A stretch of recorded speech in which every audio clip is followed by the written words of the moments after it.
am a fan of the new studio. It's really nice. Like you buy a new recorder and some new microphones and you almost feel like you're Joe Roganing it up.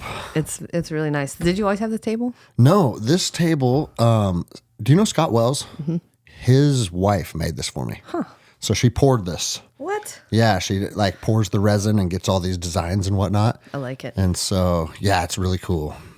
And then they like literally brought it in and assembled it in here. So yeah, it's badass. we're pretty much, to tell you the truth, there's not much more that I would want out of a studio than what we have now. Mm-hmm. We are, we're going to hang the cameras and some lights from the ceiling. Mm-hmm. And that's what all these boxes are. I already bought everything to do that. But as far as everything else, like, fuck, we're there. Yeah. And great. It's funny, too, because I will hear people, I mean, Chad Robichaud is a buddy of mine, perfect example. I think he spent, I don't even know what it is, but tens of thousands of dollars. And don't get me wrong, it's badass when you're in there. The background can change. And it's got like the lights. Yeah. And the thing is, like, my YouTube presence is dog shit. So, so maybe that's why. But as far as if you consume the show on Apple or any of the Spotify or any of them, the quality is just as high as all those other ones. Yeah. No, it's great. I've seen nice ones where it looks like people are sitting in like nice leather chairs and they have like that conversation style. But I mean, I kind of like a table too. Like Sean Ryan's? Yeah. No, Sean Ryan's is, it feels like very official. Mm-hmm. Like people are usually wearing suits and they're in those chairs. And the way in which he interviews is like, it feels like a very intentional interview. Yeah. And the dude's fucking mastered it. Yeah. You want to know what's funny? Speaking of Sean Ryan, I was cleaning out my emails literally like 3 or 4 days ago because I have like 50,000 emails that have just built up. And I went back all the way to 2020 and I got an invite from the Sean Ryan show. Shut up. When my story went viral and I fucking didn't follow up on it. And so, but we follow each other on Instagram. Yeah. And so I wouldn't say we know each other or we're friends, but we've commented like back and forth. Sure. And so I took a screenshot of it and I was like, damn, this makes me sad. And he's like, oh shit, you're going way back. So that's really funny. But you know what I tell, and you'll agree with this too, because of the path that we're both on. I missed that for a reason. Mm-hmm. That's true. You know? Not time yet. Yeah, I did lots of shows. I got lots of exposure. Lots of good came out of the podcast that I did do. And there were some that I didn't do. And that just means they're yet to come. Mm-hmm. That's a perfect, because there's no way an opportunity / like, oh, I missed it would have come and gone like that had it not been not time. Exactly. And It's funny too, because a lot of people, not a lot of people, but a handful of my friends are like, dude, when are you going to hit Rogan up? And like, your podcast is doing well. And like, you're kind of in like that Black Rifle circle somewhat, like you should hit Rogan up. And I'm like, bro, that's not how this world works. Like, because he follows me. So if he follows me, I can send him a DM, right? Right. Can you imagine like, oh, hey, bro. I'm ready. It's like, fuck, man, that's the most backwards way of thinking. Yeah. Like, again, the universe will fucking put me on that show if it ever decides to put me on that show. Yep. And whatever happens between now and then, fucking hey, let's go. It'd be a hilarious DM. Been waiting for my chance and I feel like I'm ready. Well, here's the thing, man. People, like, I have a small show comparatively, right? And I get that all the time. Mm-hmm. Hey, man, I got this story. I think your platform would be good for it. And to tell you the truth, I have entertained that a handful of times. And sometimes it's worked out, but sometimes it's been pretty like, oh, what the fuck, dude? Yeah. And so I've actually made a hard rule in my brain. It's like, nope. Yeah. If people ask to be on the show, that's kind of a hard no. You can probably filter it out just from that. Yes. Yeah. And I've also had other people, and this is the thing, there's a right and a wrong way to do everything. I've had guys reach out to me and be like, hey man, I went through this and I'm struggling with that. And, listening to your show and seeing how you've dealt with some similar things, I've drawn a lot of parallels and whatever, right? They just kind of share a story with me. And then if that story piques my interest, it's like, hey bro, mm-hmm. You want to share that? I think that's the right way to do it. Yeah. It's like fucking anything though, right? Yeah. Be a human. And so right before we started recording, and by the way, I don't know where this is going today. Neither do I. You had an idea that you ran by me, mm-hmm. and And I was like, I like that. Let's sit down and talk. And I forgot what it was, which is good. It is good. Because now we're just hitting it blind. But I go to California tomorrow for my guest speaking. I'm doing a guest speaking course. Yeah. Not a event or a keynote speaking event, but just a course on like how to just tighten up your shot group when you're delivering in front of large groups of people. And when I first had that opportunity presented to me, it felt silly. It's like, dude, I'm okay talking in front of people. I don't need you to make me more comfortable speaking in front of people. And it's like, no, it's not about being comfortable. It's about how to really maximize engagement with an audience. Yeah.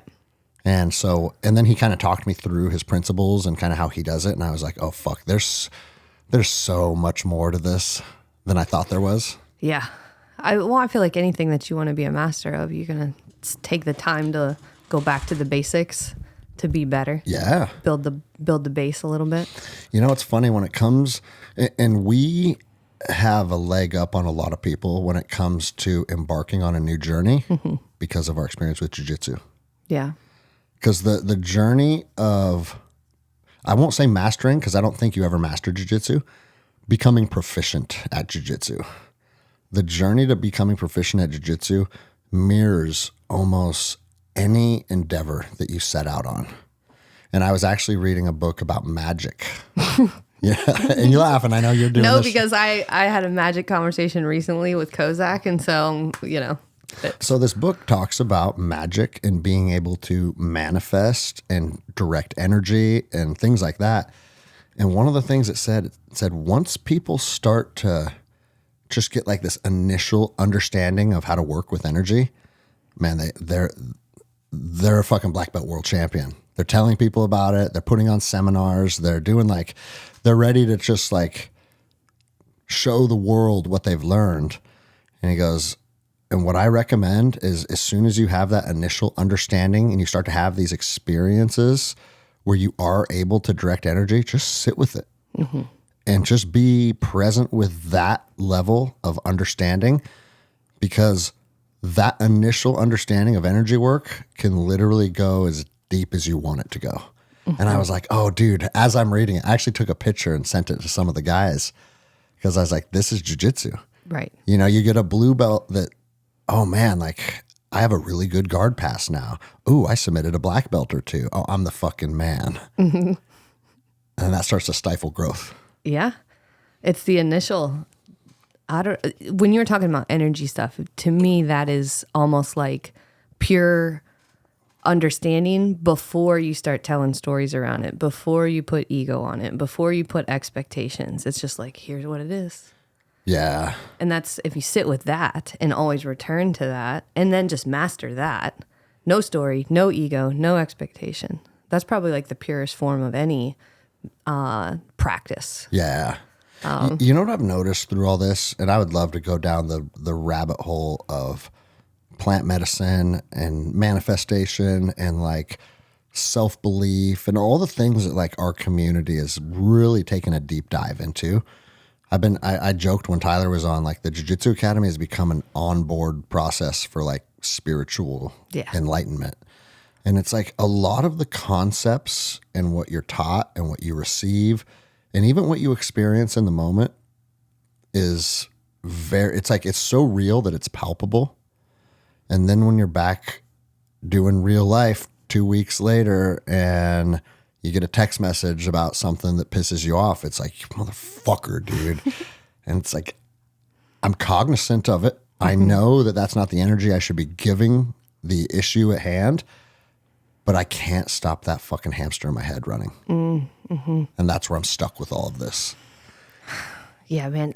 Everything's changed so much for, I don't know, us, our friend group, even the way we talk about all this stuff. It's changed so much. I'm not the same person as I was the last time I was on this podcast, which is funny because I don't even know if I want to, like, spoiler alert, tell you what the text was anymore that we talked about, because I was like, I want to go into this also, just where is it going to go? Yeah. But I am not the same person as I was. Even the one that we did the last time, I think, was like me, you, and Rachel. Yeah. It was like girls in jiu-jitsu kind of. And then we've had conversations before that. I would even have a hard time going back to listen to that because our little community here has, well, it's certainly changed me, but also again, we talk about everything so different now. I don't even know where to start on why everything's so different. So I think what has initially started the shift inside of the gym, and this gym is now a sanctuary. It's like a church. You know, people will say that this is my church. I think what has started to make the biggest difference is that people are observing a lot of people in here that they look to as strong, tough, capable humans. Because that's kind of our foundation of who we are. You know, with like guys like me and lapping and shooting and fighting and guns. And it's like, hey, we're tough, capable men. And we want to teach our community to be tough and capable. And that was kind of the foundation that this gym built off of for a long time. But we got so close on a human to human level that, man, people started opening up. People started being vulnerable. People started talking about like what makes them sad. People started opening up about their struggles. And not everybody, but certain people did. And then when you get a guy like Will or Tyler, who when they put their hands on you, it's just like, oh, what the fuck, dude? Like as tough as human beings get in the physical realm, being able to cry to you about something, being able to talk to you about like something that happened to them that's really hard on them emotionally. And Will even told me, he goes, bro, watching Tyler shift made me know that I needed a shift. And everybody sees this. And then when they dip their toe in, they're like, oh, this is what's on the other side of this. Yeah, I think the funny thing is about my shift, and I guess I have to tell you what the text was about, was like this maybe coming into more balance with my feminine, having been in like my masculine my whole life, masculine energy, not masculine like dress like a man or anything. You didn't take puberty blockers. No, but what you're saying is almost like an expression of like the a lot of the men here that are like tough fucking warriors are expressing how they feel. Yeah, they're leaning into the feminine. Right. And what's funny is what's changed for me over the past couple of years, actually, it's almost been like hockey stick. It was slow at first, and then this past year, it's just been like a complete change.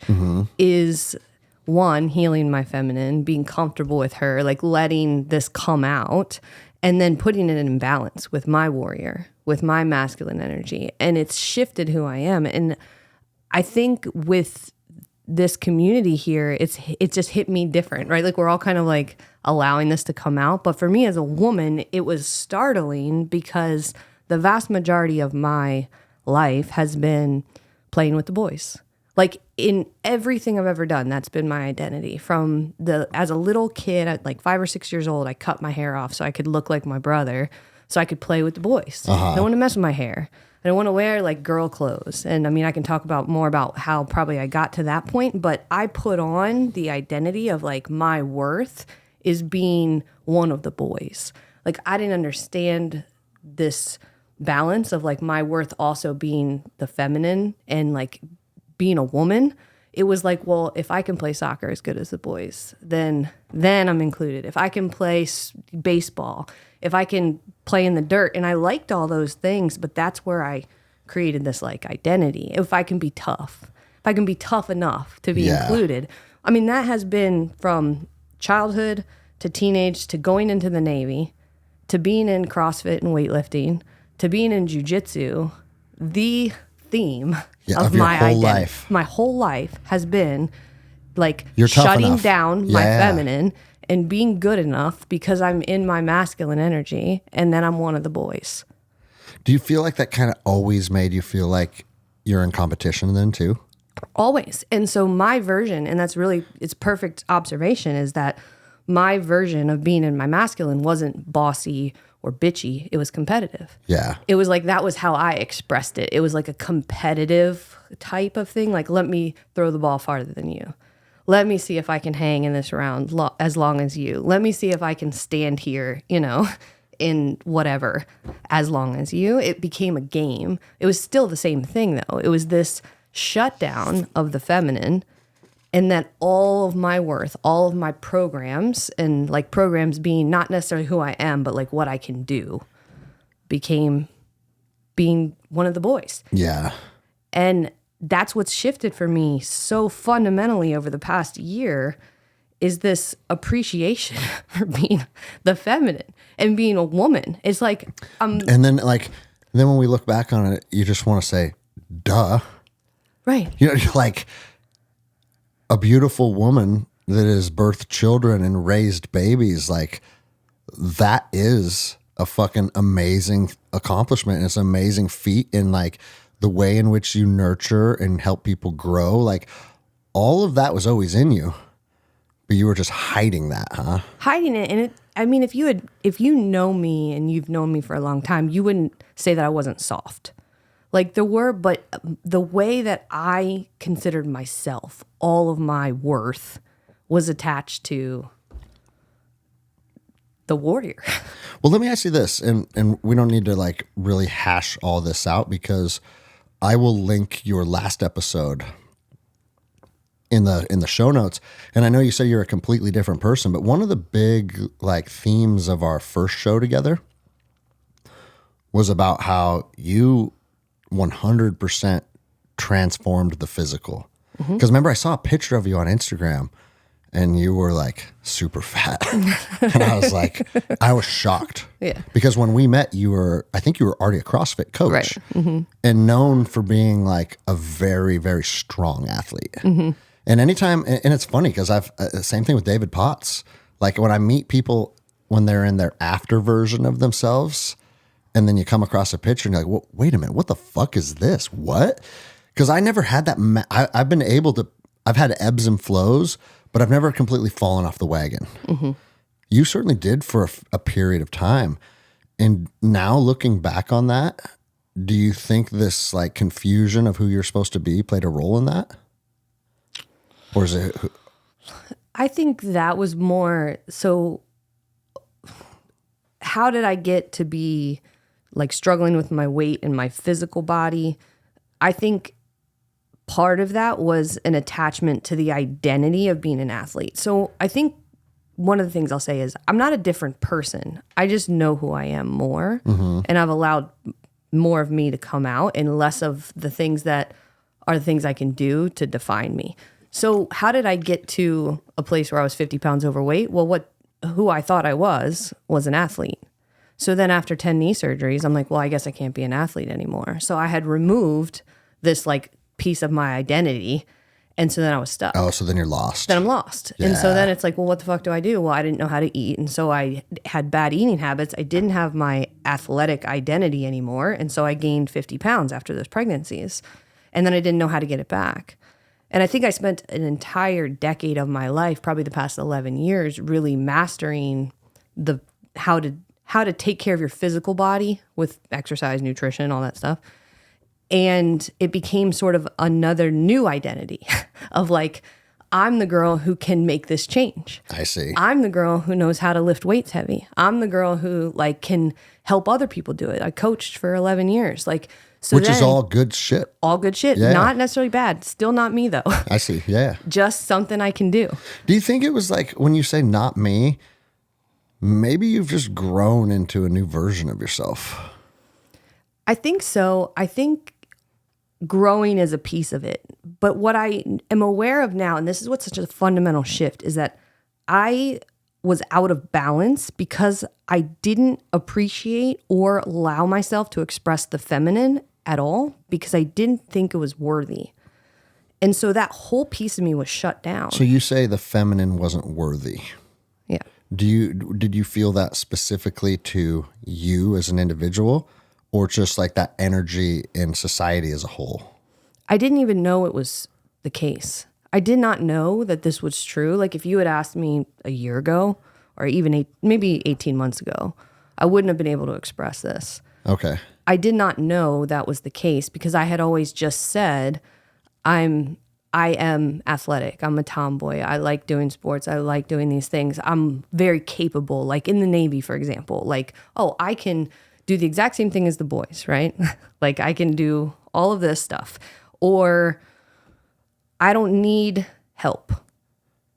So I got divorced almost 2 years ago. And one of the things that people would say about me was like, I don't know how you do it.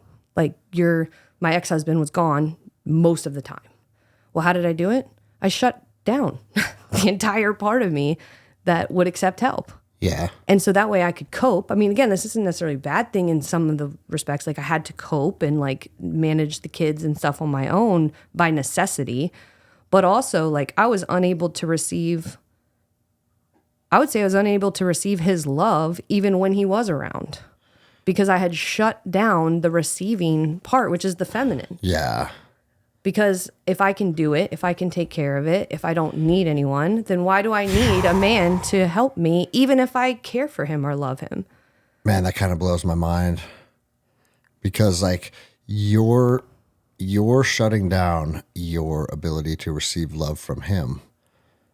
Just really, like you said, out of necessity, because he was in the military and he was gone definitely more often than not. Right. I mean, and I'm not trying to cast shade. I'm just saying, like, based on watching his deployment cycle, 75% of the time? At least. Okay, yeah. Because I remember thinking, I come from the military, and I was like, man, whatever unit he's in is hammering, dude. Because he's gone constantly. Right. And so that makes perfect sense, though. In hindsight, things are obviously a clear image to try and unpack. But it's like, if you have to shut yourself off emotionally, because I'll tell you this, because I have been on the other end of that, where I go on a deployment, and man, I miss people for the first, I would say, week to 2 weeks, especially like, oh, my girlfriend. And like, I'm not talking to her anymore. I don't know what she's doing. And it's like my brain plays all those like, I'm kind of worried. I'm kind of sad. And then I shut it off. And for the rest of the deployment, I don't care about my girlfriend. And I know that sounds fucked up, but that's the truth. And you're doing the same thing, but on the other end, just back home. Yeah. Do you know where I learned that from? The Navy. Military.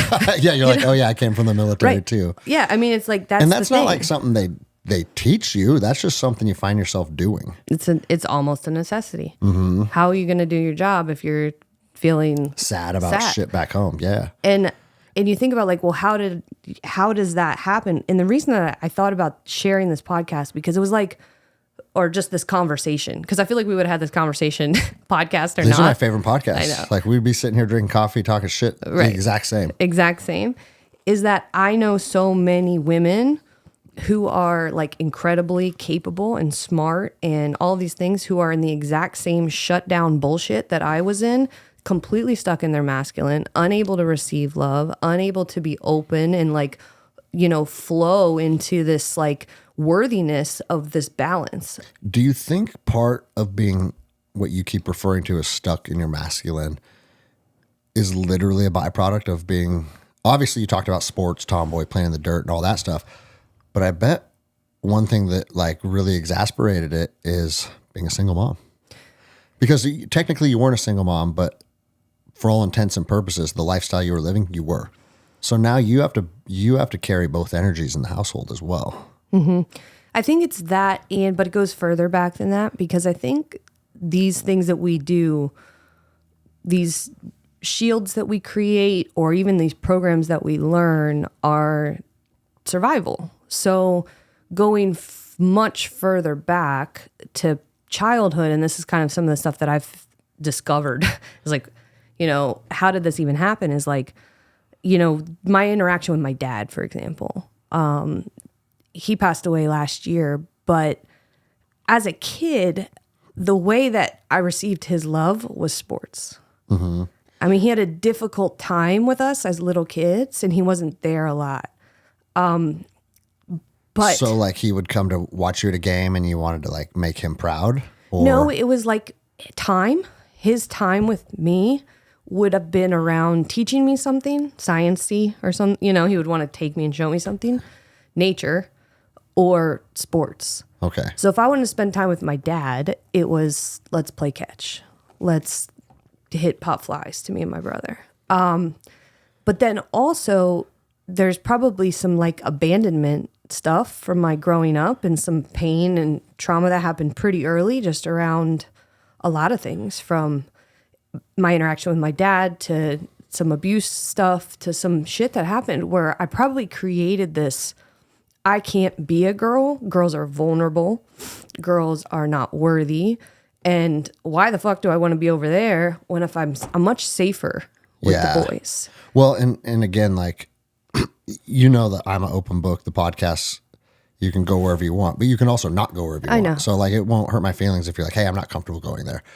But it is common for girls to, as a protection mechanism, when they do experience abuse, step really far away from the feminine. Yeah. And I think it's because they think like their abuser wants the feminine. Right. Yeah, and I'm not saying that. I want to be clear because my only intention coming to this podcast was to be honest. Yeah. And however it goes, is just to be real. But I also know like everybody's story is there's a certain level of you're comfortable sharing, and then there's a level you're not. That's just how it goes. Yeah, I think what I was saying about my dad is that what I learned really early from my first interaction with an adult man was how to get his love, right? Which was sports. Being more of a tomboy was how I got his attention. But then because he wasn't there, perhaps when abuse happens or whatever, so I needed to survive Yeah. alone. And so then that became, and I didn't know this at the time, this is something that I've like uncovered during this past year, is like, well then I cut off all my hair, become a tomboy, and then now my identity is like, as long as I'm included with the boys, I'm safe. Yeah. And I don't need to, and so not only are girls vulnerable, but they're, in my mind, silly. Like they're almost like a way to get excluded. It was like, oh, if I was weak in one of them, then I'm not going to get invited to go play soccer. I'm not going to be included. That was my story for 40 years of my life. Dude, it's crazy too, because I've heard this story verbatim from other people that I'm very, very close with, where it's like as soon as your dad kind of dropped the ball on being a protector, this wall goes up between you, because it's like, dude, this is your one job. And regardless if they have any type of fault or not, it's just like it's just hard for you being a little girl to accept, like our shirts say, no one's coming to save you. But when you're a 5-year-old girl, someone should be coming to fucking save you. Yeah. And I don't even remember knowing that this was a problem. That's how good I was at coping. Even a little kid, I put on the mask of like, I am fine. I am happy. Everyone around me should be happy because I'm fine. And so you start to not only shut down that need, but you also put on a mask so that everyone else thinks that you're fine. Yeah. Because it becomes this sort of like perpetual thing where you, one, are out of balance, right? Like, there is that need of being protected and loving. And again, like it hurts me to say this because I know that was not intentional on my dad's part. It was not intentional. Mm-hmm. But we always joked that he was more of uncle energy than dad energy. So I never had that sort of like protective father figure ever. Yeah. When you say he wasn't around, what do you mean by that? Like physically or emotionally or both? Both. So like his work kept him away, or? No, I think maybe my dad had like a touch of Asperger's or something. So like little kids would probably be like, level difficult, right?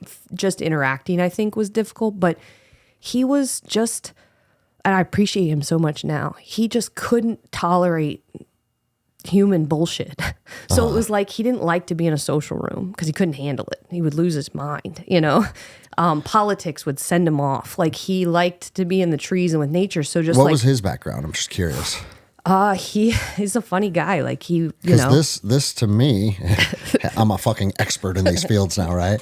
But he probably had some PTS that he could never solve. For sure. Because one of the biggest things, like when I'm struggling emotionally, when I'm in my darkest place, the first thing I want to do is it's not like an intentional, hey, I want to get away from people. It's I can't fucking be around people. And that's what he was like all the time. So he would be in the garage hiding, or he would be in his car hiding. He'd be reading in his car rather than with us. And he had a temper and he drank a lot when we were little. So it was like this interaction was sort of, mixed. And I think his background was he was a free spirit, absolutely a hippie, into the whole like spiritual stuff before I knew it even existed. And then went to the army. I was just, oh, fuck. Fucking hated it. Miserable. Was he drafted? No, no, he wasn't drafted because he was a tiny bit too young for that. So he was like born in 54, I think. So it just missed the draft. Got it. But went into the army miserable because of it being, again, out of alignment with everything. And then went into psychology and was like trying to make sense of it all, trying to manage his own addiction, trying to handle being kids. My mom was struggling with depression and anxiety, and he was just, I think it was just too much. And so from a very early age, I don't remember him being very present. When he had a temper and he was angry, except when he played with us. He would play like catch. What's kind of sad is it's like with a lot of my friends, the journey to finding peace in your heart, like you got all the military bullshit out of the way. You preloaded that and got that out of the way first. And now we're trying to find ourselves after. And that journey is like, there's excitement in it and there's love in it. And it's uplifting. It feels good. Yeah. Imagine going from like a heart ceremony into boot camp. Yeah. Ugh. Oh, you know what I'm saying? Like, think about that. Miserable. And yeah, like just people yelling, people being negative, people fucking like, get the fuck, like just that energy, right? Yeah. That's an interesting thing to think about. Yeah, I think he did the best that he could do, but on the other hand, he couldn't be present for us. I'm surprised if he had kind of found that hippie in him, that he didn't revisit that later in life. He did. Yeah? Yeah, he did. And he was always the odd one. He'd always show up to my games barefoot, and I'd be embarrassed. He was grounding, dude. Grounding. I didn't know it then. He would go and climb trees. I love climbing trees. He would just sit in trees. Like, I appreciated him more as I got older, but I always said, well, the less that I needed him, the more I could appreciate him, which was kind of a twisted irony of like the anger that I felt for him as a child for not being there. I changed into, well, I don't need you anymore, so now we can be friends. When really I just shut down my need for anyone in that way. And I did get to appreciate him more as we got older, but my parents split when I was probably 10 or 11. And then he was really not there. Okay. But when he passed, were you guys still friend energy, or were you ever able to connect as his daughter? Oh my God.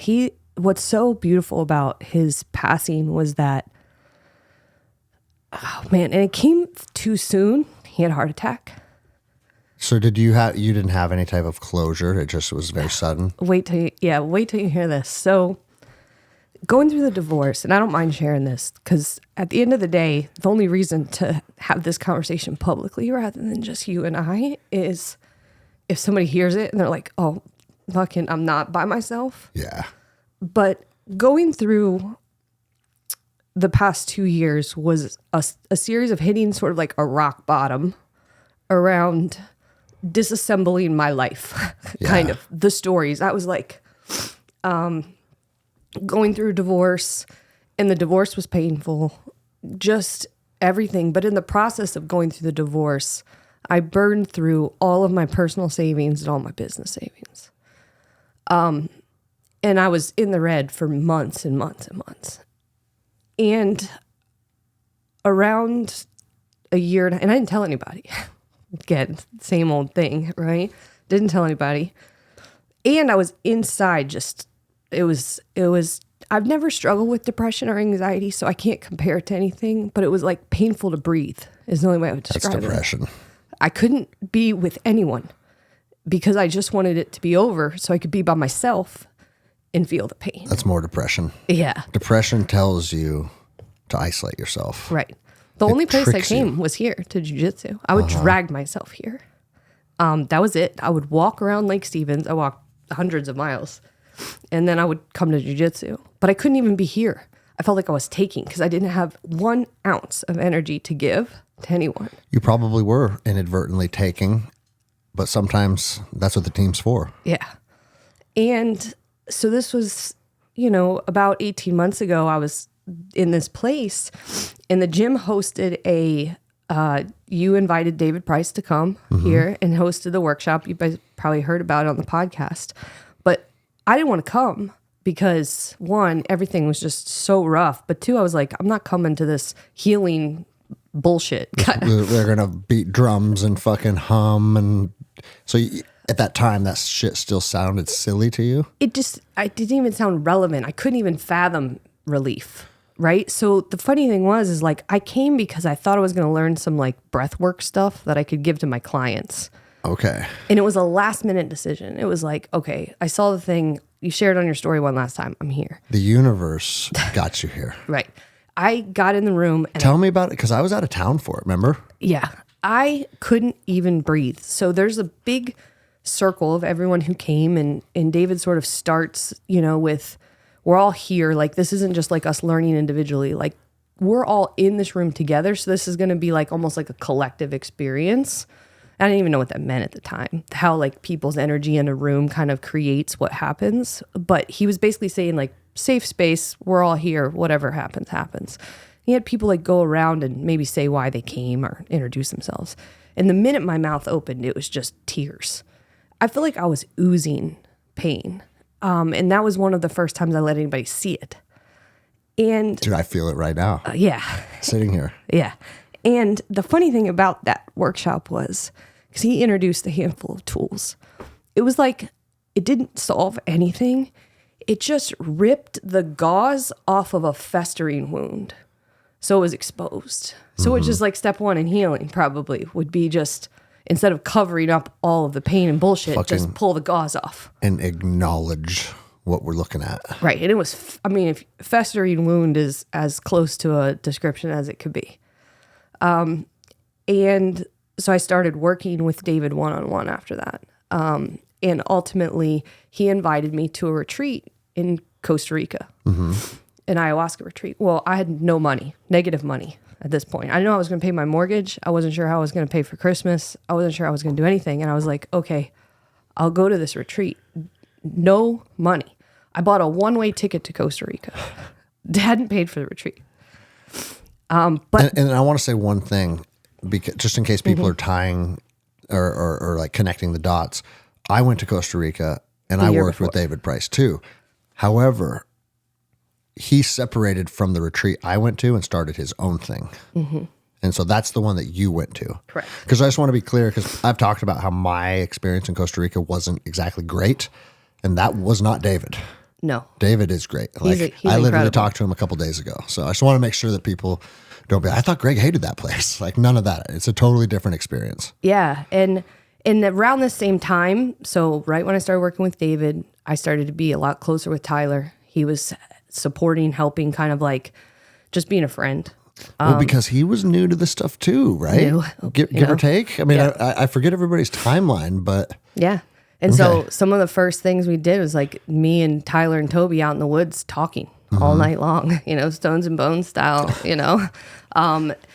and even then it was like the beginning of just being real, telling the truth about how shit I felt inside and how I got there. It was like the rock bottom was the only way that I was going to ever like get anywhere, because up until that point, the sunshine rainbows version of Christy, this like super capable warrior girl, never cracked ever. It didn't matter what was happening. it drives me crazy. It drives me crazy that women, because you think of men as like, oh, we have this hard exterior shell and like we're tough and we're not going to be vulnerable, which is true to a certain extent. But what I've seen in the women cracking the shell of the outer shell of the woman is way harder. Way harder. And I didn't even know I was cracking then. I just couldn't, like I said, I was so deep into like the depression and the anxiety and the reality of where I was. Like, and I allowed a lot of things to pass away too in that time period. Like a lot of the people who had been around me for years and years in my fitness business and like friend circle disappeared. And I'm not blaming them, but they were gone. You're energetically not in alignment anymore. Yeah, and I think I wasn't sunshine and rainbows anymore. I wasn't the version of me that they had grown accustomed to. And so then they weren't there. And so it was this feeling of being alone. And there were only a couple of people who really saw how rough it was. And the reason that how we got here was I wanted to go to this retreat in Costa Rica. I knew it would be helpful. Even the limited experiences I'd had with Tyler, I was like, this is a helpful tool. Plant medicine will help this along because it allowed me to sort of just get out of my own bullshit stories, trying to make it seem fine for everybody and just tell the truth. That was like step one. Mm-hmm. And so I wanted to go to the retreat and work with David, but I didn't have the money. So I wrote my dad this email, and I hadn't told my dad about my divorce. He knew it was happening. I hadn't talked to him in a couple years. And whenever we'd interacted, in the decade prior, it'd always been nice. It'd be like, hang out, nice grandpa seeing the kids once or twice a year and like hang out, play backgammon and fucking football in the end, right? But no real deep conversation. So I sent him this email and I'm like, Dad, I'm going through a divorce and I don't know how I'm even going to pay my next month's mortgage or kids' Christmas or any of it. And I was like, I need to ask for help. And I'd never asked him for anything my entire adult life, never, ever. And I said, I need some help to get through. I was like, I made some changes so financially things will be okay, but I don't know how I'm going to get over the next 2 months.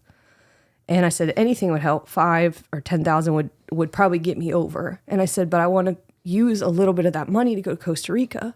I don't want you to think I'm asking for money and go on vacation. Like this is not, yeah. Yeah. And I was like, I want to tell you that I would be using part of it to do this trip. Well, I didn't hear back from him. And I thought, well, he probably didn't get it, or like he, maybe he didn't want to do it. I was going to say, did you wonder if that rubbed him the wrong way? I just didn't know. I mean, yeah, we just didn't have that kind of relationship. Well, apparently he had replied back to my email. It went to my junk. So I missed it. And he was like, yes, I'll help. How do you want me to send the money? Well, I didn't see it. So for 2 months went by, deeper in the hole, or this was like another month went by, deeper in the hole. Don't know what's going to happen. I did find the email and I wrote him back and I was like, it's probably too late, but if you can help. So this was right before Christmas, a year plus ago. And it was on my oldest son's birthday. And I had transferred the last little bit of money that I had to like take him out to lunch and like buy some clothes for him for his birthday. And I was like, that's it. It's December 20th. His birthday's right before Christmas. And the retreat was like 4 weeks from that. I was like, that's a wrap. Like, I'm out of money. Such a fucking, man, it's such a scary place to be. Even though money is more of it's a concept that we've created, but we've built our lives around it being a necessity. Yeah. And it's fucking scary when you run out. Yeah. And I had all of my money from my business, I was paying my team because I had employees. Yeah. So I was like, I got to pay for them. I got to pay these other things.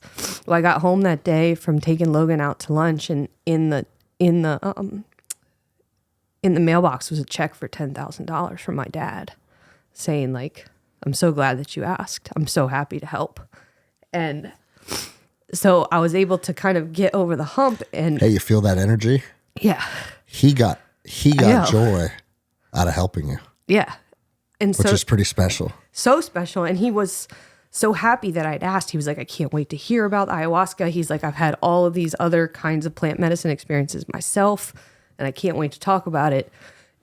And I think around like February, we had exchanged a couple emails back and forth. And I was like, things are going better. Like, thank you. And like, I can't wait to talk.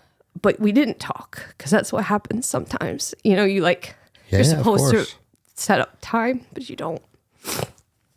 And so it was like right in May. And at the beginning, I attended my first heart ceremony.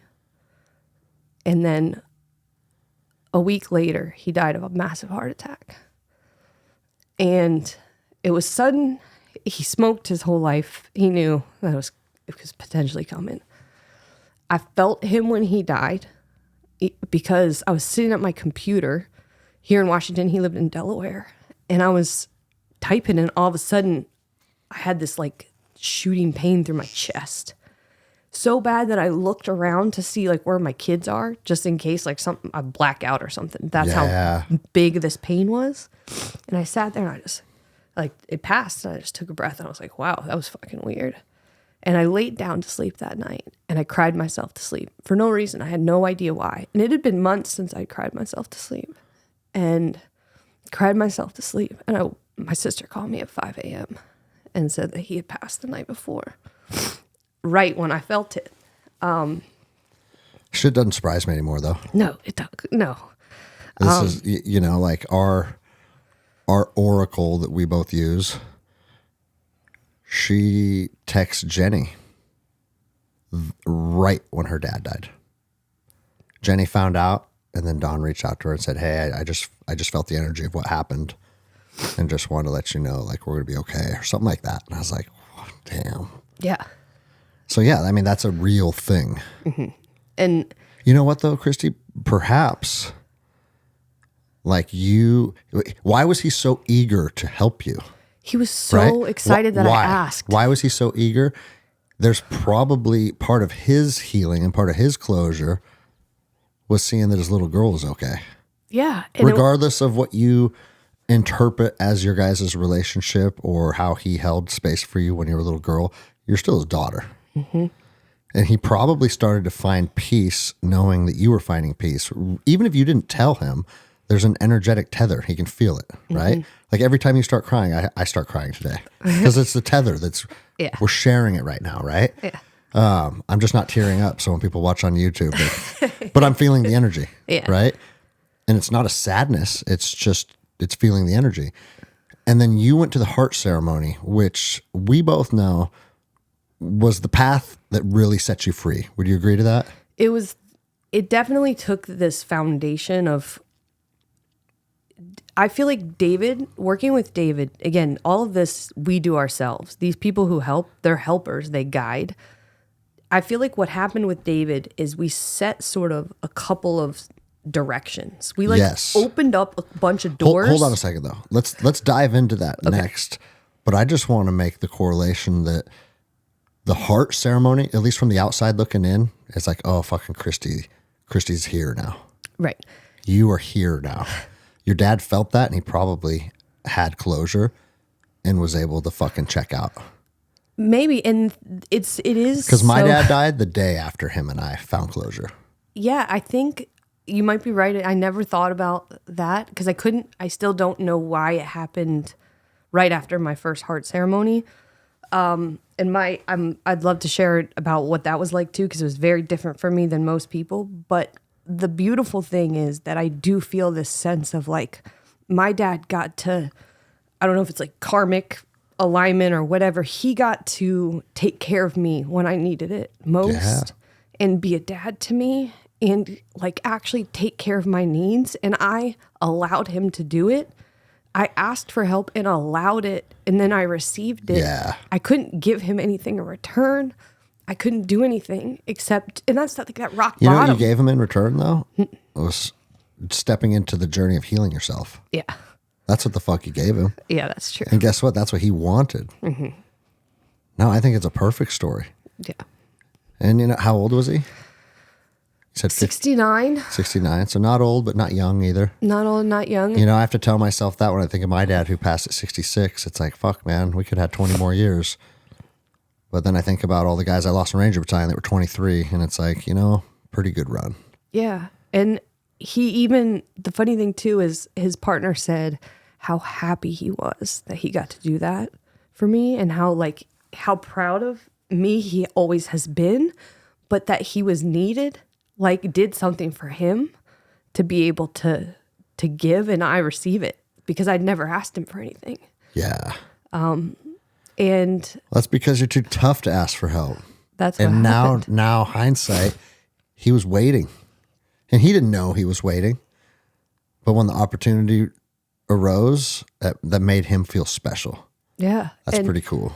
And he wasn't rich or anything, but he left my brother and sister and I enough money that I had savings so that when the time came for me to be able to move, which was its own thing, we don't have to go down that rabbit hole yet, but still he came through for me because rent around here is ridiculous. Fucking insane. So I needed to have a decent chunk of change in the bank to even walk in the door somewhere, much less get approved to be rentable, right? Yeah, so of course.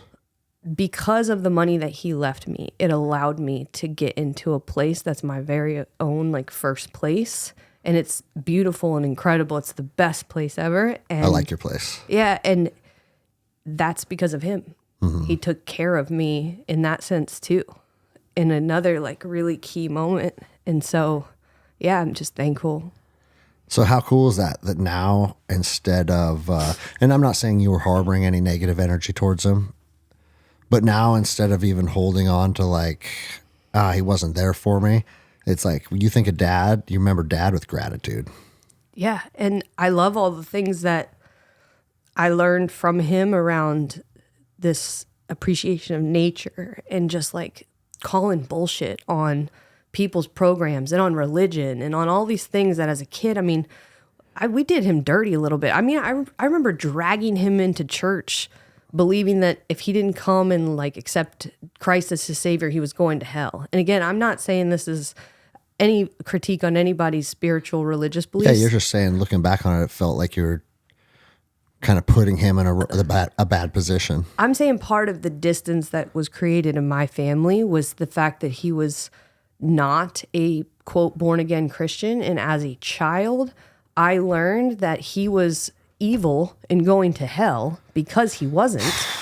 And then there were times that my church encouraged us to invite the people who are on their way to hell to come so that hopefully that they would repent. And this was something I did as a 9 and 10-year-old. Was 9 like, and 10-year-old. Oh, hey, Christy. Hey, 9-year-old, 4th grade Christy. Your dad is going to burn an eternal fire if you don't get him to come in here and be baptized. Right. Like, those motherfuckers should be burning an eternal fire. Don't get me started. I know. we've been having good energy. Well, no, but that's the thing. It's like, and some of my best, closest friends are hardcore Christians, and you know what they'll tell you? Man, I love inviting people to learn about Christ, but I would never push them.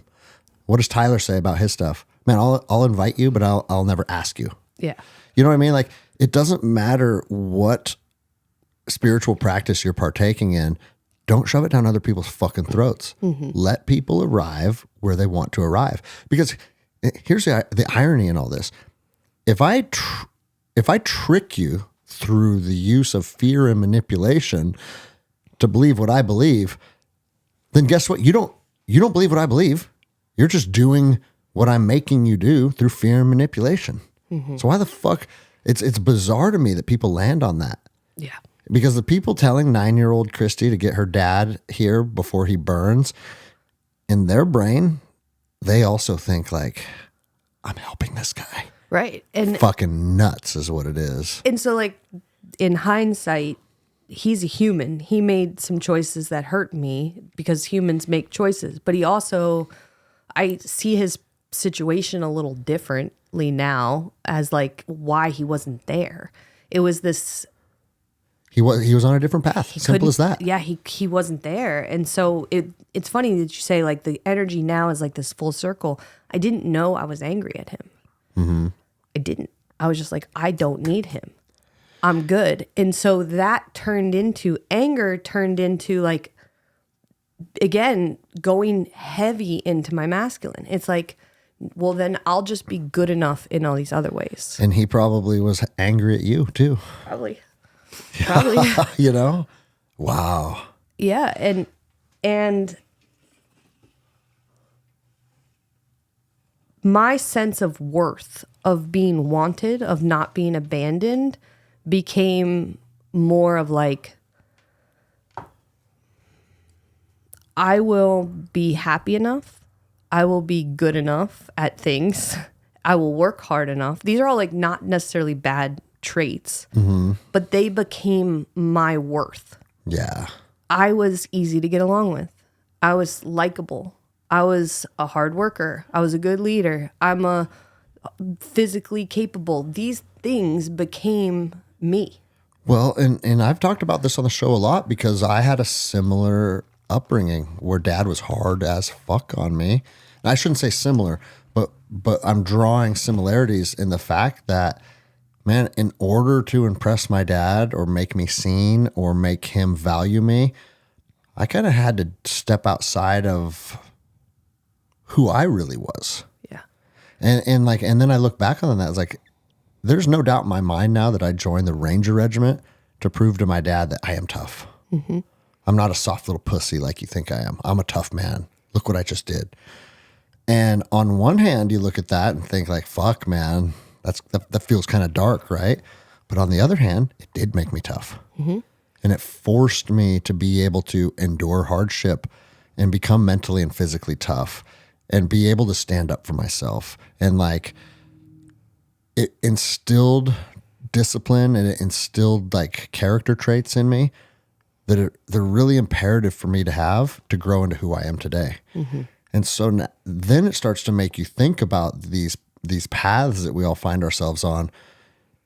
Right, this person did me, or they treated me in a manner that doesn't feel like it wasn't enjoyable, or it wasn't based in love, or it was hard for me to deal with. But maybe it was necessary. Mm-hmm. Because without going through some of the things that we went through, maybe you would be, the end result of who you are would be a weaker version of it. Mm-hmm. And so and that's why I don't hold any resentment towards my dad at all. Because, and through ceremony, we talked about this. Like, man, he was going through his shit too. Right. That's what I mean. Like, you can look and see that. He imparted some of his shit on me.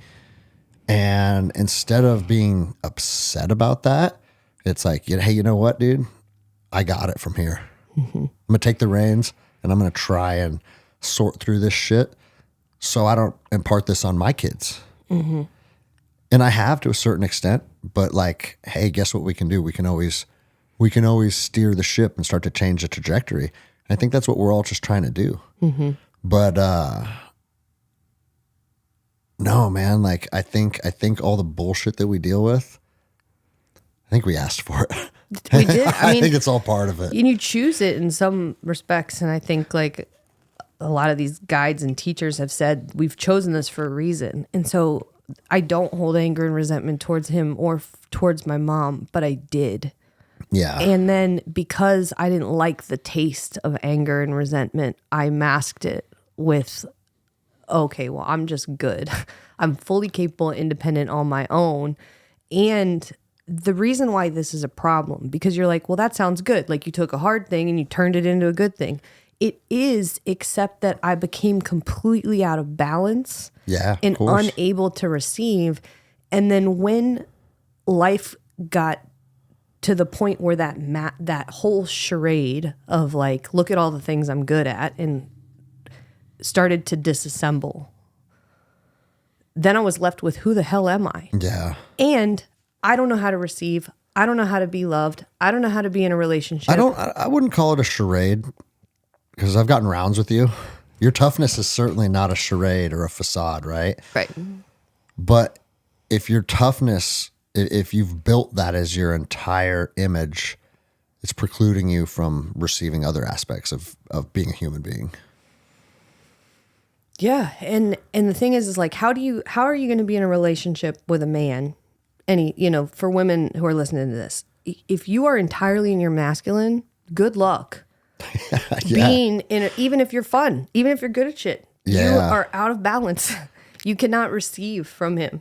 You can't even flow and be that balance for him because you don't have that side. Yeah. And we have enough dude friends. Right. You've squashed it. Yeah. And so it's like, well, what part of that feminine is me, right? Like, where did I squash? Well, my creativity, my intuition, my like flow, like, no, instead of it have to be goal oriented, has to be done in the next 4 weeks. Like, what if I just feel it out?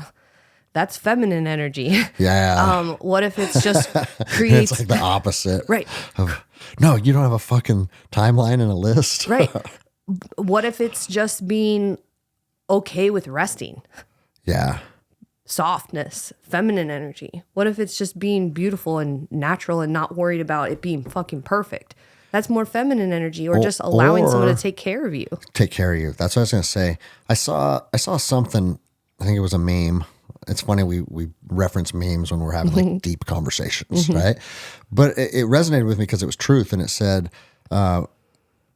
men, we protect the women in the physical realm, and our women protect us in the emotional realm.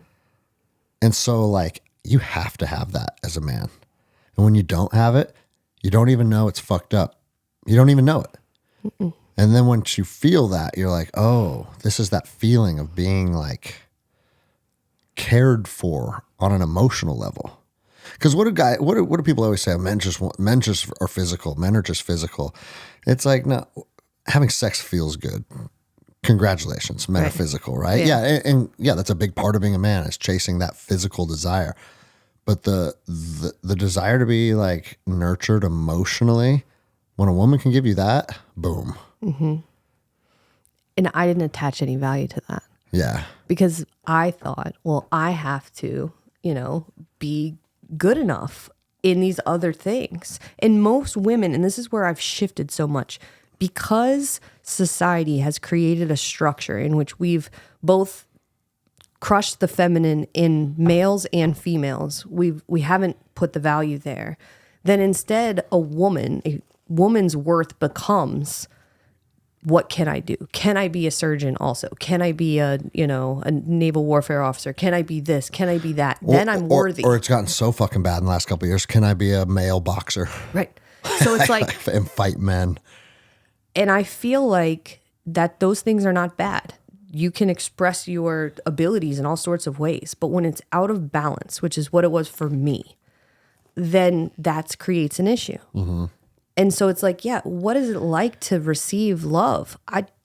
Receiving love seems so simple, obvious, but it's, it's well, not. Here's the thing, Christy. Like you say, like it's not those things aren't necessarily good or bad. And I would agree to a certain extent.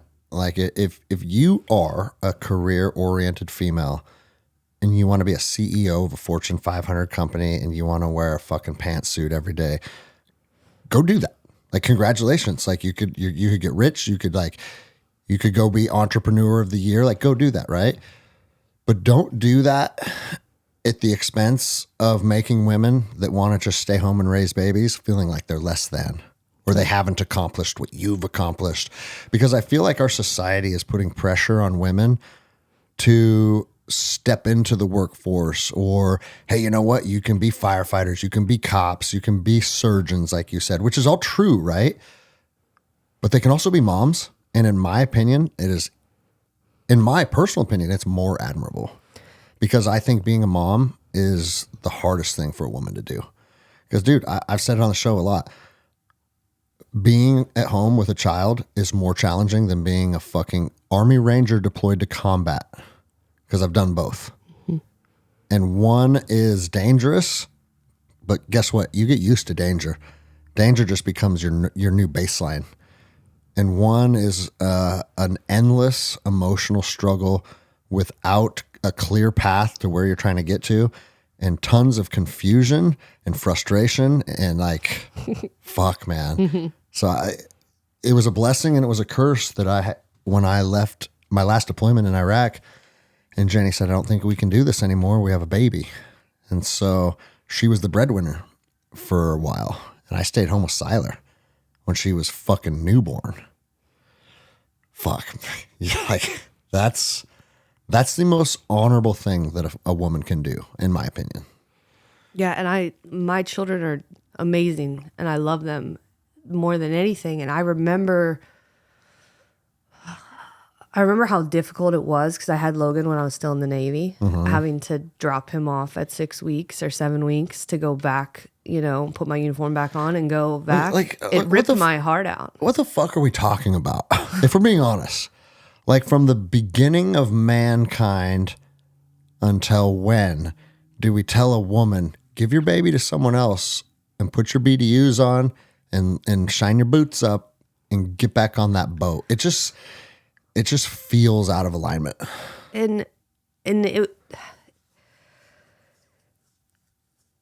I met my ex-husband at at school where we were both training to be naval officers, and it was like from the very beginning of our relationship, my role felt like, although I knew I was like a attractive girl and I had some girl energy, I always felt like I had to be equal to him. Like I had to do a worthy job in the Navy. He had to do a worthy job. I had to bring in money. He had to bring in money. I had to be tough. I think a lot of women. That is not true. Well, and me and Jenny have.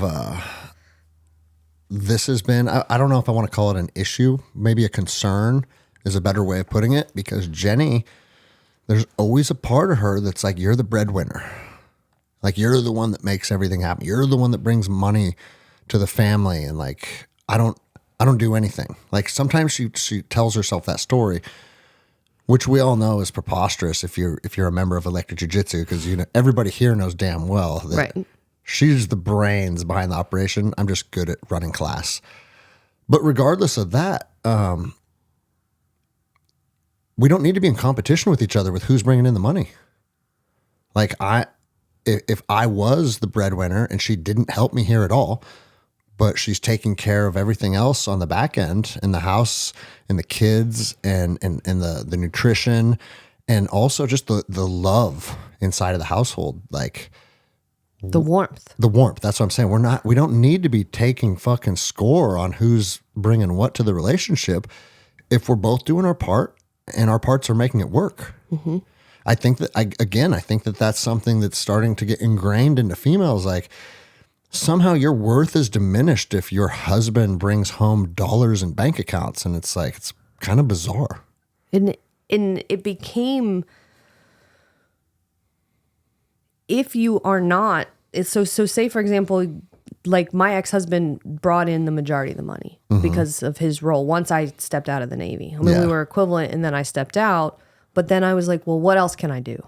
Well, now I have to be worthy of my education. I got to go do something that's worthy of that, or my skill set. God forbid you leave anything on the table, right? That's the part of the religion of like constantly grind and be your best, is don't leave any potential on the table. Well, if you adopt that as a woman, then how could you ever slow down for your babies? Because you're leaving fucking potential on the table. You could be something so much more. Well, why isn't that enough?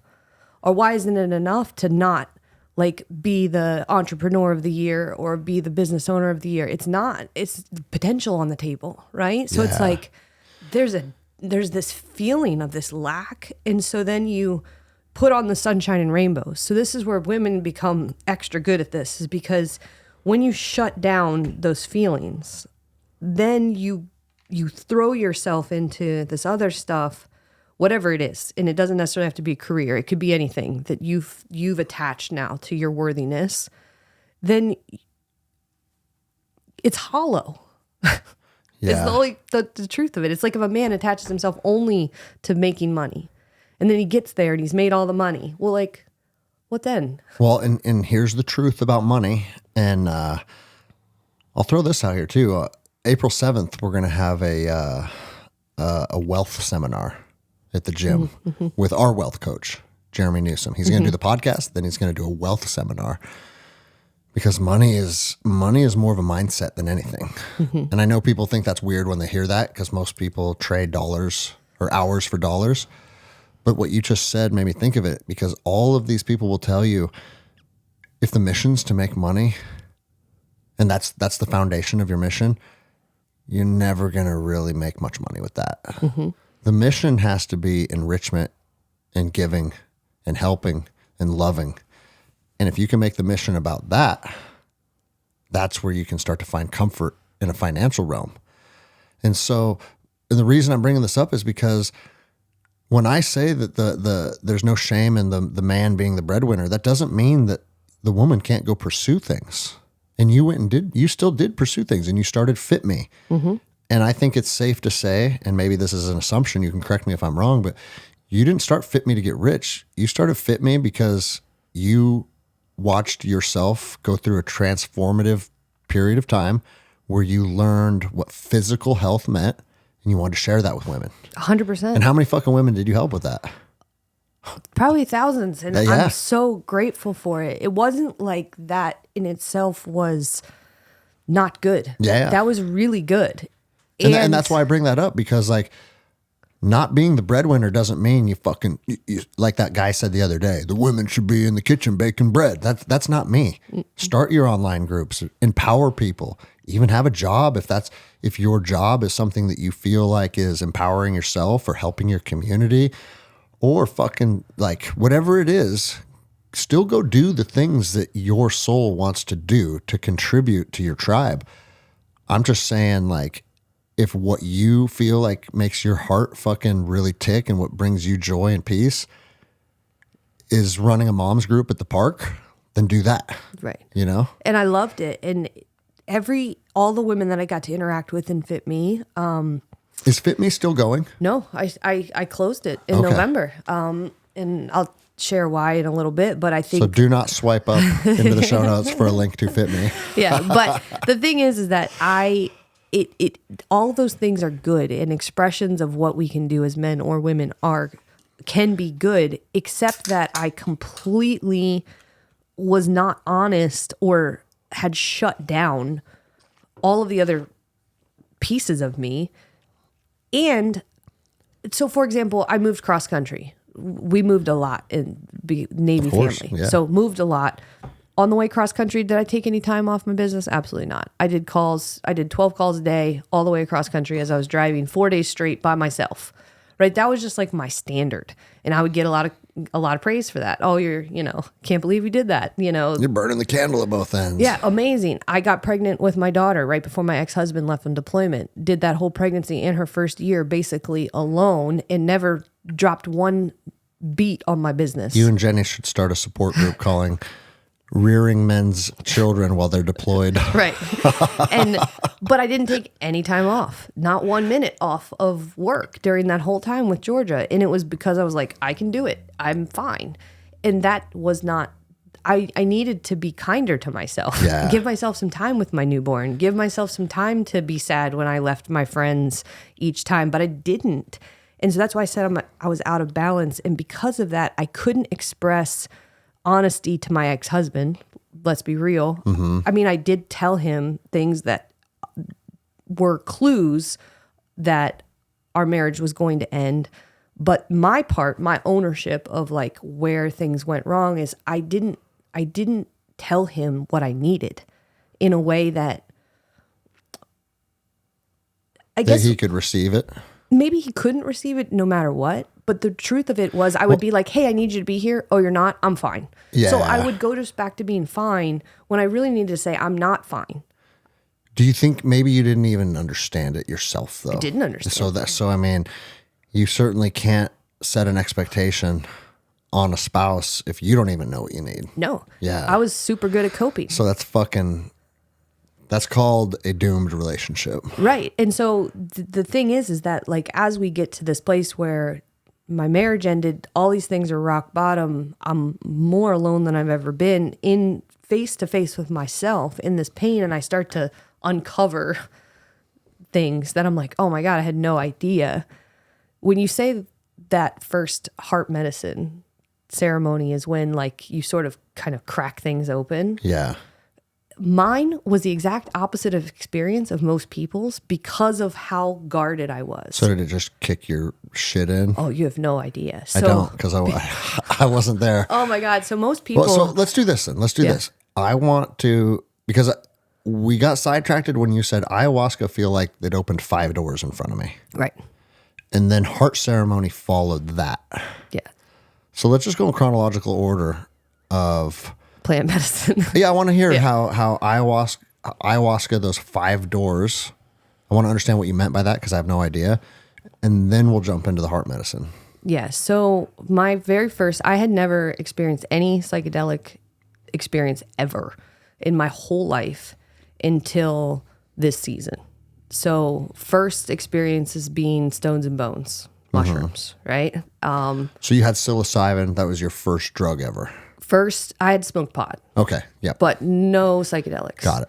And stones and bones out in the woods. You smoke enough pot, we can make it a psychedelic. Yeah. So that was the first experience of it. And the And first that one was sitting around a campfire. How many grams did you have? Do you remember? that one was light because it was my very first time. And it was me and Tyler and Tobin. Okay. And out in the woods talking. So maybe 1 to 2. Oh, damn. Yeah. Okay. Like- yeah. Like super light. Super light because I think Tyler was very careful. Yeah. And he knew I was in a dark place anyway. And so I think he was very thoughtful about being gentle Yeah. with that. And so this was one of the first experiences I had. And Tyler and Tobin were I know that they won't mind me sharing this, but like I didn't even realize it at the time that it was happening, like that they were taking care of me. I didn't feel it because I was so closed off to it. But it started even then, where I remember that night. It's funny now. Like, you'll think this is funny. Tyler that night, after Stones and Bones, he was like, "This is your spot to sleep." Like he had made a bed upstairs in his house on the floor for me to sleep. And it was very like protective. It was funny. He's protecting me from Tobin, but it's like a funny thing now. But like at the time, I think he was just aware that everybody's, having a psychedelic experience. And like, he wanted to make sure I was safe. Yeah. No matter what. He's like, "This is your bed. This is your spot." And I was like, I didn't even know how to receive that. I was like, "Oh, you care enough about me that you are making sure I have a spot to sleep?" And it was just such a mind-blowing fucking thing. Like,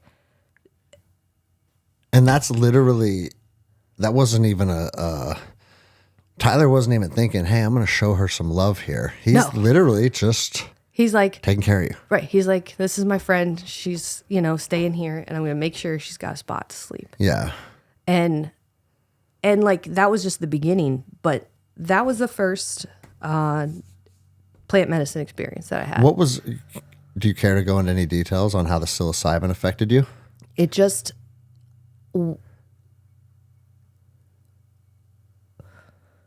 we were in the woods in the dark is the way I would describe it. And I was not in a good spot.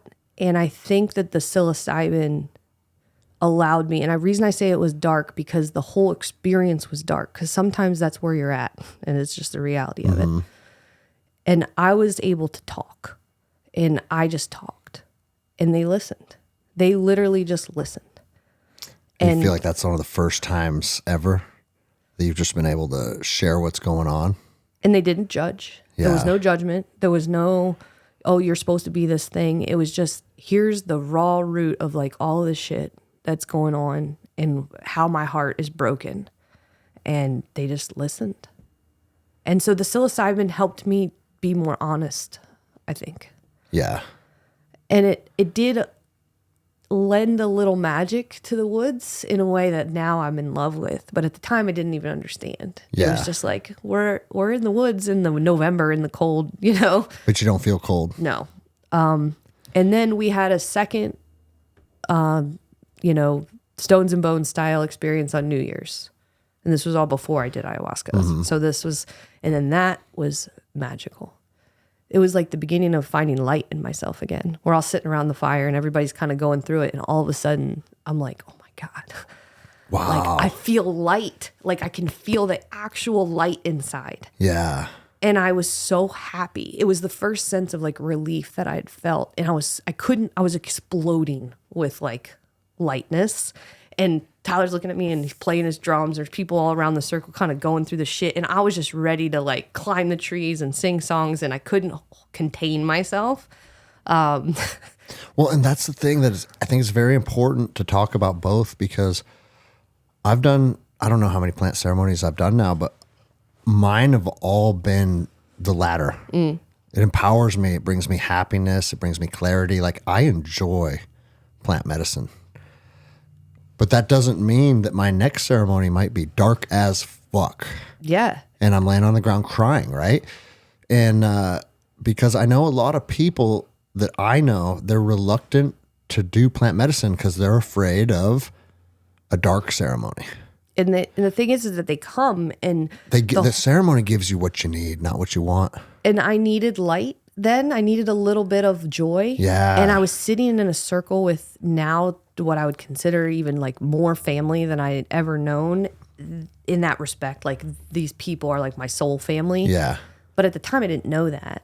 And I remember sitting, most of it was joyful, but a lot of plant medicine, for anybody who's not listened to it, these ceremonies are not just one thing. They're almost like That's a fucking, it's a journey. It's a journey. Sometimes it's a journey to other side of the planet. Yeah.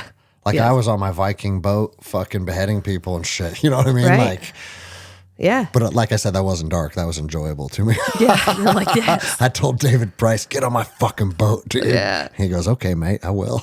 Yeah. And it's like the beginning of that particular experience was very joyful for me. And then there was this moment and I was playing with a stick. Like, again, this is like very childlike. Coming to know myself has been very much appreciating these things about me that are very childlike. We're supposed to play still. Innocent and playful, and I love nature. And so I was playing with the stick, and I was sitting next to someone. I won't say his name, just in case he didn't want to share it. Yep. But he goes to the gym here too. So I'm sitting next to him, and I hand him the stick, and he hands it back to me, and we're just doing this thing. No words. That's a lot of this night was no words. And in the process of handing him the stick, his hand touched my hand. And the actual touch created a reaction in me that was just crumbling. It was like... Good or bad? What do you mean crumbling? It was like the joy was there, but also all the pain was still there too. Like that festering wound I talked about, there was so much that wasn't healed, so much that was still hurting. And the physical touch, it was Zach, but Zach touched my hand. I already knew who you were. Zach, we don't care if you don't want the story out. It's out now. And I crumbled. And think it was a trauma response, crumbling?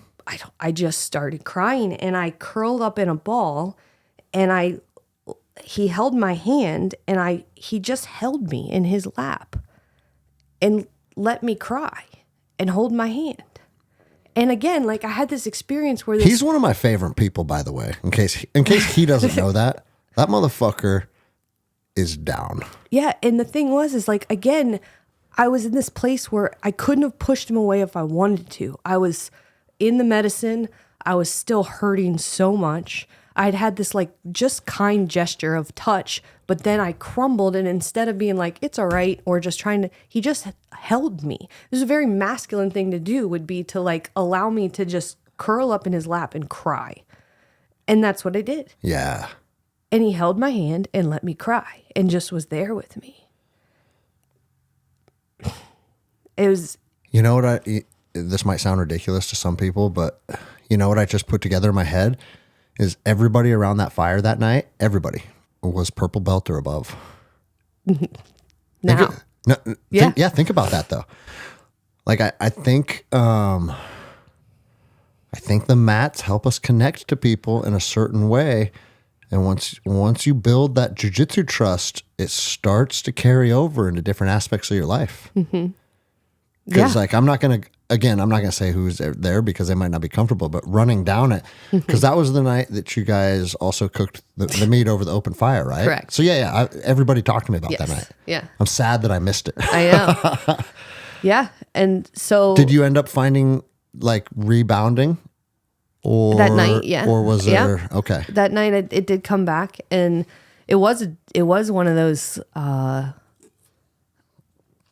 almost like a benchmark night where things shifted, you know? And again, it was just this experience of both joy and pain, but honesty. That's what it was. It was like authentic fucking, this is what it is. And the people in that circle held that for me in a way that like, it's priceless. Well, and don't you think, for me, some of the plant medicine experiences... Because it's not the drug doing anything. I shouldn't say not. It's doing something for sure, but it's not changing your reality or rewiring you. It's showing you. I think like the reason it's so powerful is the medicine can be used to show you, hey, Christy, there's still love and joy in here. There's light deep down inside. Look at this. That's who you are. Way down in there, that's who you are. And then the next day, it's not a like, oh, was I high and feeling things that weren't true? No, the next day you're like, oh, dude, it showed me that light down in there. And now it's a knowing. Yeah. It's a knowing that that's inside of you. And I think that helps people like navigate their life forward because it's like, okay, let's figure out a way to express that because I know it's in there now. And I think that was one of the first times where I felt my light and I shared it. I shared my light with the circle and I was so happy to do it. I wasn't telling a story. I wasn't being super great at all the things that I thought I could do. I was just there. And it was like, I remember Toby actually told me that was the first time he like really saw my light like that. And that's funny too in its own way. And I want to say this. What? I remember him telling me, he's like, bro, have you ever heard her sing? It's like professional level singer. Like it's incredible. And I was like, yeah, I know. And I don't know how I know that. I don't know how you knew either. But I do. I've heard you sing somewhere. I hadn't really sang in like a decade. And that night was one of the first nights that I sang. Where have I heard you sing? I'm not sure.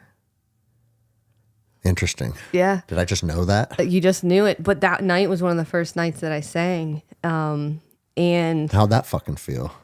at the time I was just doing it. Like that's the beauty of it is I in the moment it was just sharing.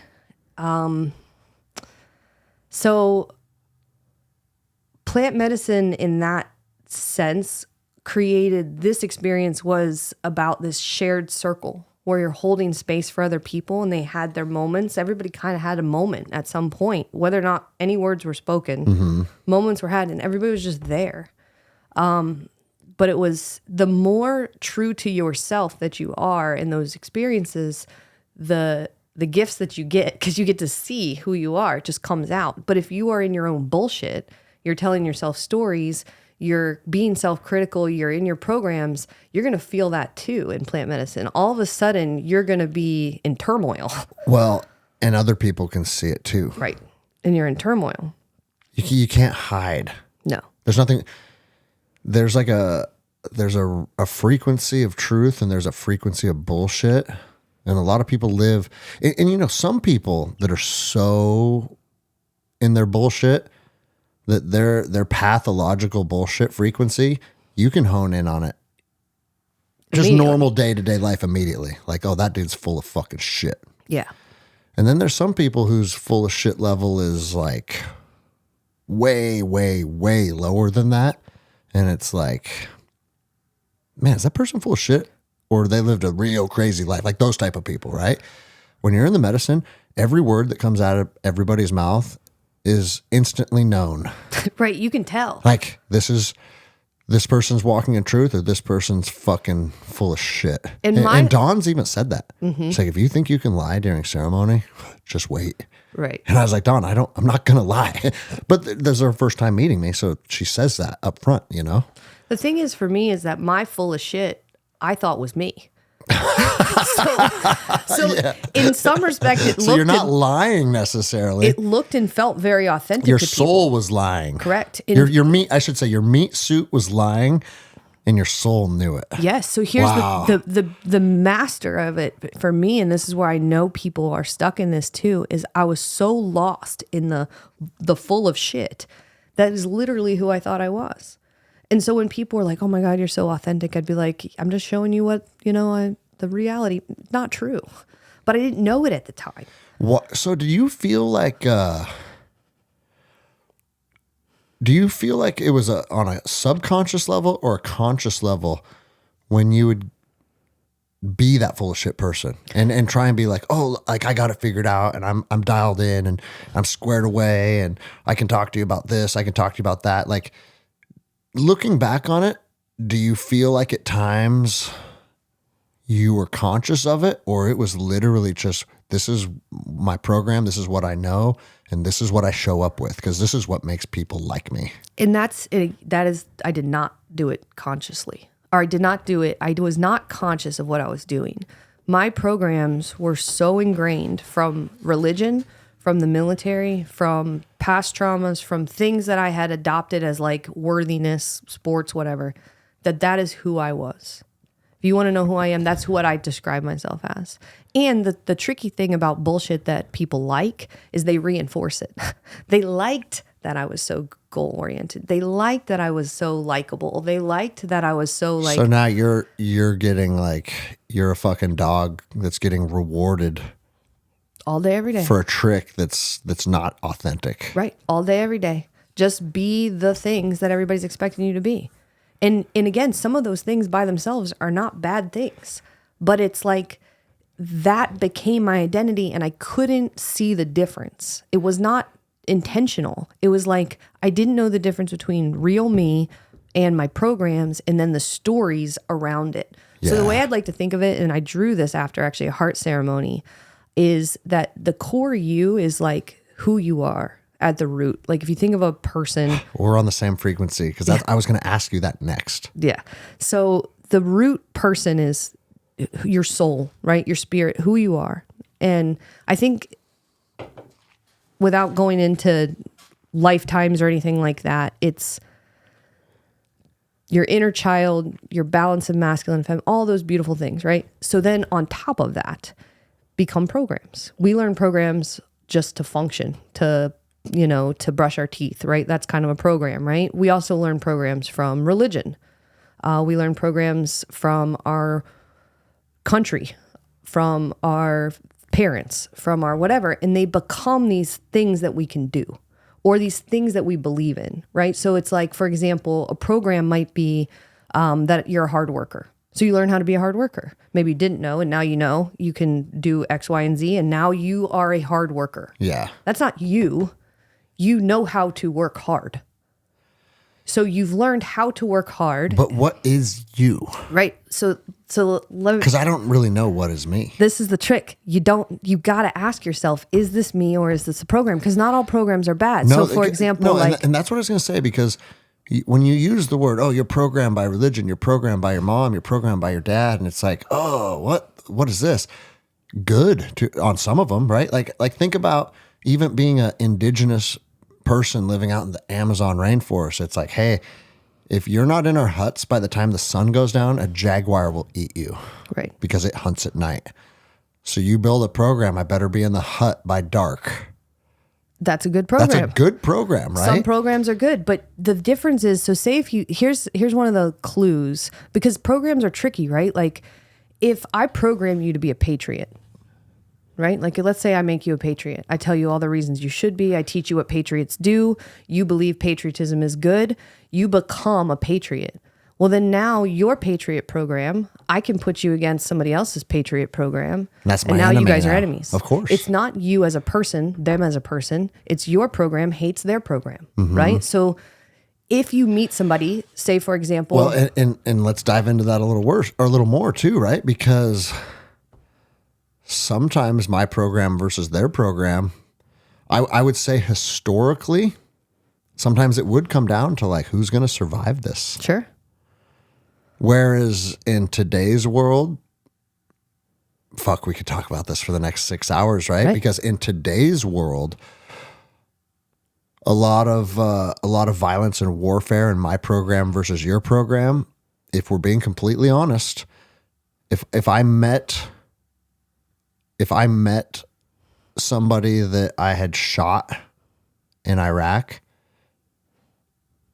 and just decided to have tea with them, man to man, we'd probably be fine together. Right. Human to human. Isn't that crazy to think about? It is. And that's exactly what I mean. Like especially with fucking men or just people that are like, and people might think this is super fucking racist or whatever, but this is just the truth, where it's like, I think when you fight against men that speak a different language, that worship a different God and look different, it's a little easier than shooting someone that looks and acts and talks like your own brother. Yeah, well, you have 17 layers of programs there to make that possible. From the military program to the racial program to the religion program, like all of those things help to make it possible that like two humans, let's say somebody that you fought in Iraq or Afghanistan isn't inherently a bad person. They're just on that team and you're on this team. Meeting in the woods back in the day or having tea, you guys might be fine. Yeah. Human to human.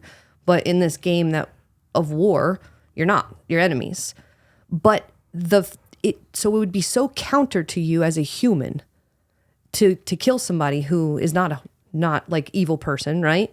This is not in defense of like your actual physical body, but just warfare. You're going to kill this person, they're going to kill you. That's the reason. You have to be programmed in order to do that. You would never do it. You have to turn the programs on. And so it's like, well, you can now see where like some of these programs, like, okay, I can get into my hut before dark so I don't get eaten, or I know how to brush my teeth, or I know how to work hard and follow through on a goal. Those are good programs. Those are still not you.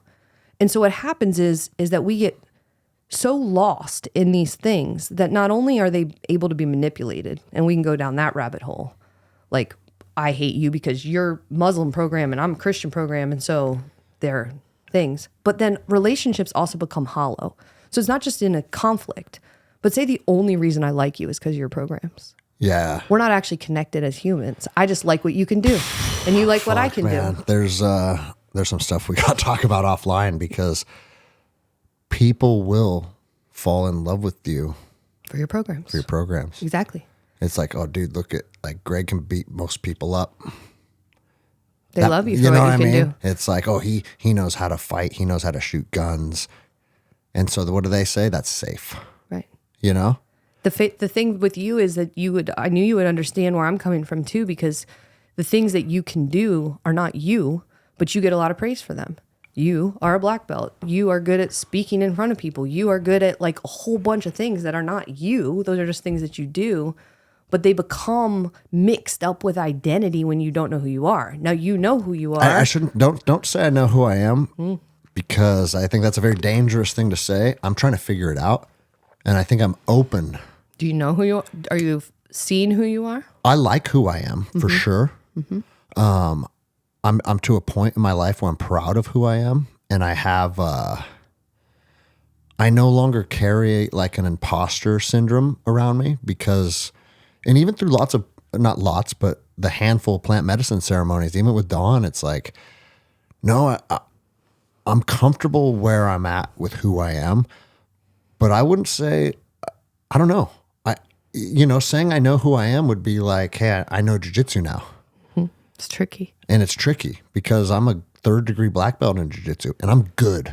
I have good jiu-jitsu. That's not something that is really up for debate in my life. That doesn't mean that there aren't people better than me, because there's plenty of people better than me. That also doesn't mean that, man, white through black belt, white through 3rd degree black belt, a 22-year journey, and maybe I'm just dipping my fucking toes in. Maybe I have no idea where I'll be. What will my jiu-jitsu be when I'm 65? And again, that's why I think jiu-jitsu is such a powerful tool if you want to jump into anything. Because I'm applying my jiu-jitsu knowledge to this spiritual journey that I'm on. And it's like, man, I don't fucking know where I'm at or where I'm going or who I even am. But I'm pretty comfortable with that journey right now. We get these opportunities, I think, different times in our life where we can either continue along the same path of programs and sort of autopilot, or we become aware and conscious. Yeah. And for me, that consciousness and awareness came from a dark time, a rock bottom time, where it's like, what the fuck? Like, who am I? And I didn't know. And the journey of the past year has been sort of coming to terms with this thing that I explained of like, I am not these things that I can do, and the stories around them are not me. And then starting to ask myself like this question is, who am I? Yeah. And like, will I share that? Will I express it? What is my light? And so, but the irony is that I could have hit rock bottom, found a new program, and just run on autopilot for another decade. Of course. And guess where it would have took you? Right back to that same. It would just have done a big loop, and you'd be right back in that same spot. Yeah. But I would caution you, and I'm not saying you're doing this, but I'm just saying in general, like, because you've been able to peel that curtain back and see your soul for who it truly is, I don't think that means we have the answers. No, not at all. And so like, and this is coming from a guy that does a podcast and teaches people for a living and is moving into keynote speaking. Right? So it's like a person doing that, should you think you have all the answers? But I would say this, I now no longer have imposter syndrome because I know some of my abilities to impart aspects of knowledge and understanding on other people can be beneficial for them. Mm-hmm. So that for me is completely eliminated imposter syndrome because I've gotten 1,000 emails over the last how long that say, hey man, like you've helped me with this. You talked about this and now I'm better here, right? Mm-hmm. That's no longer a foreign thing for me. I get that all the time. Mm-hmm. And so what that does for me, it's like, okay, even though I may not have it figured out, I'm comfortable knowing that I'm in a position to help lead and guide people. Mm-hmm. But I also know that, fuck man, half the people that I lead and guide could lead and guide me in a different aspect of life. Mm-hmm. And like me and Tyler talk about that because me and Tyler are both leaders of each other in different capacities. Mm-hmm. And so like it puts me in a place where I'm comfortable with where I'm at on the journey, even if I don't fully have it all figured out. Because I think it's dangerous and foolish to be like, this is how it is. Because as soon as you say, kind of a mystery. As soon as you say this is how it is, I think you're a full of shit person. The only thing you can actually know is that check in with yourself. And that's the thing. Like that's the part that was missing for me. Is like when those phrases like honor yourself or love yourself, I always thought those were kind of like silly phrases. And now I'm like, oh, I totally fucking understand what this means. Like a lot of the truth is just honoring yourself. No, you're right. Like that's almost all of it. Almost all of it.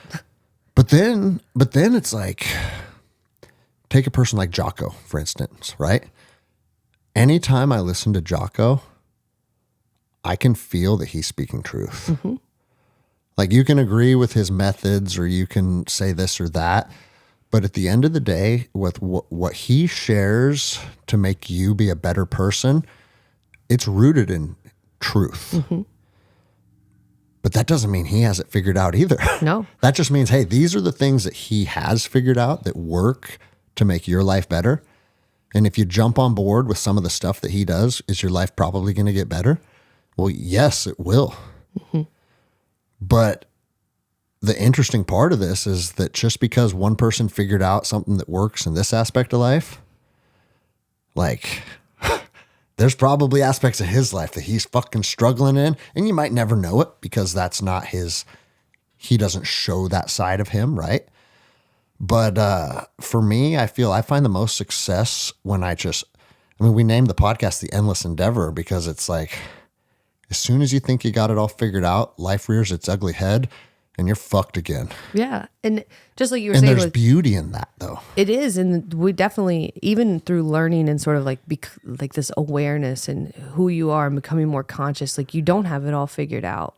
And like you used the example of Jocko, I feel like Fit Me and coaching and helping people in that was an expression of myself. Like that was truth. Yeah. The issue is that I wasn't honoring myself because I did not express myself fully. I had shut down all of these other things and I had shut down this balance of being able to receive love. And so now it's like, well, I love to sing. I love to make music. I love to play outside. I'm much softer than I thought. Like I might even be, I know I'm tough, but I might even be less tough than I thought, like in a good way, like. I think about that too. Yeah. Like so much of my life has been about, I have to be the toughest dude in the fucking room. Mm-hmm. I have to be able to physically overcome any other person if they were to try and bring me harm or bring me pain. And again, where did that program come from? I think I know. I think it came from being raised by a really, really tough, hard man. And I started to attribute not only physical, mental toughness too. Like my dad was a mental toughness guru. Mm-hmm. And like, he'd go to jail for some of the shit that he's done to me. You can ask my mom. He held a cigarette on my arm, not to fucking abuse me. Like, people are going to, I don't think I've ever talked about this on the show before. So people are going to be like, oh, this is where this crazy motherfucker came from, right? To prove to me that pain is mental. He goes, do you know who G. Gordon Liddy is, bro? He wrote a book called Will, right? And he goes, that motherfucker just held his forearm over a candle until it burned a hole in his forearm to prove that physical pain is simply something that's happening inside your body, but your mind is still stronger than whatever happens to your body. And held a cigarette. And here's the thing, it wasn't like this abusive, hey, I'm gonna fucking like burn you, right? It's like, hey, how long can you hold your arm against this lit cigarette? Would there have been another way to learn that? Oh, of course. I'm not advocating that fathers burn their sons. I'm saying this is what happened to me. And I held my arm there so long that it literally fucking, like, you can see the scar to this day. And it was like a big divot in my arm for a long time. Mm-hmm. And my mom was like fucking furious with him. And it's like, okay, that definitely wasn't, I'm not being, like I said, I'm not an advocate of that, but it also taught me a valuable lesson too. So it's like, fuck, dude, when you really unpack, who am I? And it's funny because we dove into this on my last ceremony because it was just me, Tyler, and Dawn. Mm-hmm. It was 12 hours. They said it was the longest ceremony they've ever done. Mm-hmm. It was 12 hours of diving into who the fuck are you, right? And Dawn even said, she's like, man, you became this warrior and this fighter and this tough human because that's who you felt like you needed to be. Right. And she goes, what were you before that? And I was like, dude, I was a fucking, like, I joke about it being a reptile nerd. Mm-hmm. I would go out to the swamps and pull a bucket of water out and dump it in a 10-gallon aquarium and put it outside of my bedroom and watch the tadpoles develop and watch the dragonfly larvas. I love it. Eat the mosquito larvas and all. I was fascinated by that stuff. Mm-hmm. And Dawn goes, I know. If you didn't have such a hard father, you would have been like a biologist or a herpetologist. She goes, but it really changed the direction of your future because you leaned into trying to be this really tough, aggressive, hard man. And it's just like, fuck, man. You coped, you did the best that you could. But on the other hand, like... I like being this. I know you do. If I had to walk into this academy tomorrow with like Men in Black style, poof, we took all of your jiu-jitsu and every single person in the room could just have their way with me. Unacceptable to you. Right. But so that, I don't know. Yeah. Do you see it though? Do you feel that is like, of course you like that because that's how you got through the first moment of it, the cigarette. Yeah, for sure. You didn't crumble to the floor and cry. You sat there and took it. And then you learned, like, I can mind over matter, physical pain. And even as a child, I'm tough enough to deal with this bullshit. Yeah. And then that becomes something that protected you from crumbling onto the floor when you could have been protected. Instead, you had to choose to. And that carries me through, like, those type of things carried me through selection too. I watched other men crumble under pain and quit. And I say this, I'm not trying to be tough when I say this. There wasn't a moment that I considered quitting becoming a ranger. Mm-hmm. No matter how much pain it was, no matter how cold, no matter how hungry, there was never a second when I was like, I should fucking quit. But maybe being mentally tough, especially around physical challenge, is something that you do. That's not who you are. 100%. And so it's like we like it, but it gets tricky when it becomes this. Yeah, what aspect of what our meat suit is good at is really who you are in your soul. Right. And I haven't figured that out yet. And I think we always have to just ask ourselves, come back to that. If you haven't figured it out yet, join the club. I feel like I'm just now like being like, oh, wow, I can see the things who I am. And then when I see it, our job is to nurture it rather than shut it down. So I think what happens is once we become aware and we're like, okay, all this bullshit is not me, but what is me? I'm so fucking confused now. Who is me? And then we start to see glimpses of it. Our job is to treat that like an inner child. We don't shut it down. We don't say it's dumb. We don't squash it and say we need to be tougher, or like we don't have time for that shit, or we need to be more productive, or like you're shitty at art. Yeah, we you're have saying to nurture that. We have to nurture that part of us just like we would to our children. And then we can see how those things express. Because then once we're expressing our truest self, our real self, then we can take the useful programs and like use them like fucking lasers. Yeah. Because then all these skills that we've developed, these ones that we've put to use, can become really powerful.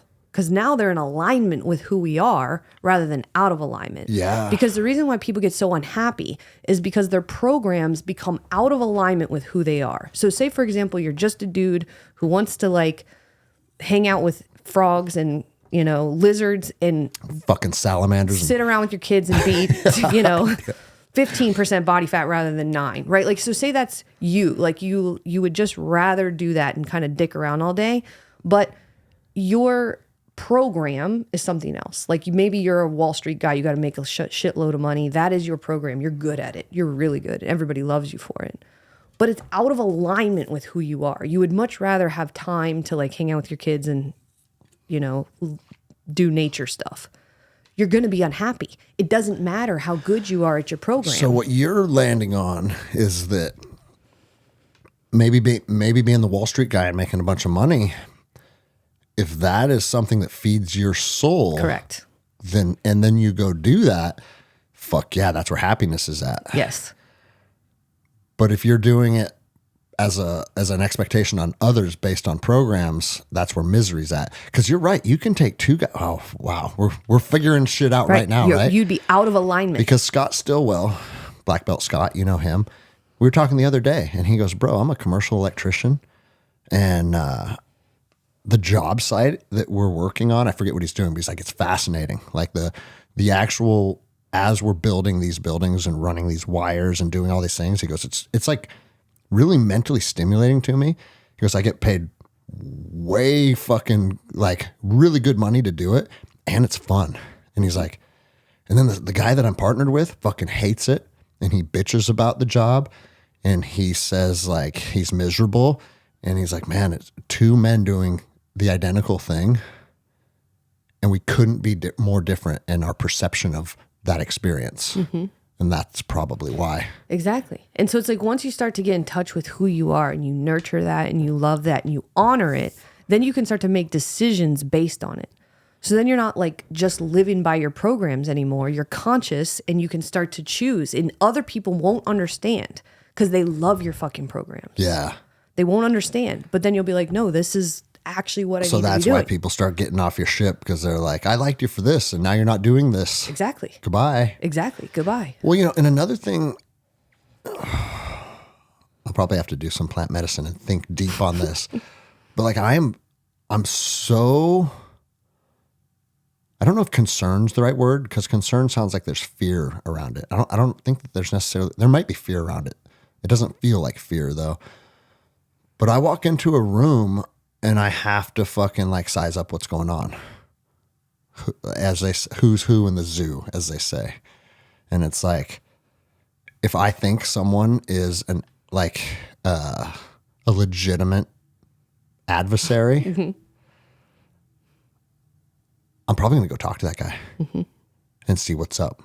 Like if I walked into Rachel Anderson's birthday party at your house mm-hmm. and Cain Velasquez was there, I'd be like, that's the one dude in the room that I know could fucking humiliate me in the realm of physical combat. So let's go make fucking allies with him. Mm-hmm. That's just how my brain is always working. And then Jenny told me the other day, she goes, Greg, like think about it from my end now. Because she goes, you walk into the room trying to find the one or two guys that could potentially be an adversary. She goes, when a 5'3" woman walks into the room, 100% of the people in there are potentially adversaries. 100%. And she goes, that's a tough place to be. Yeah. And I was like, oh, fuck, dude. That's why they're looking for a protector. Like, it all makes sense. Mm-hmm. And yeah, for me, like we talked about from growing up, it was a mixture of all these things. But then when I went into the Navy, I was one of 3 girls on a ship of 300 men. So always in a state of fight or flight almost. Always, forever. Always. Because someone there wants to fuck you constantly. Everybody there. No matter what. Right. I was 23. Yeah. So it's like, you can't fucking walk to chow without dudes being like, I want to fuck that. Right.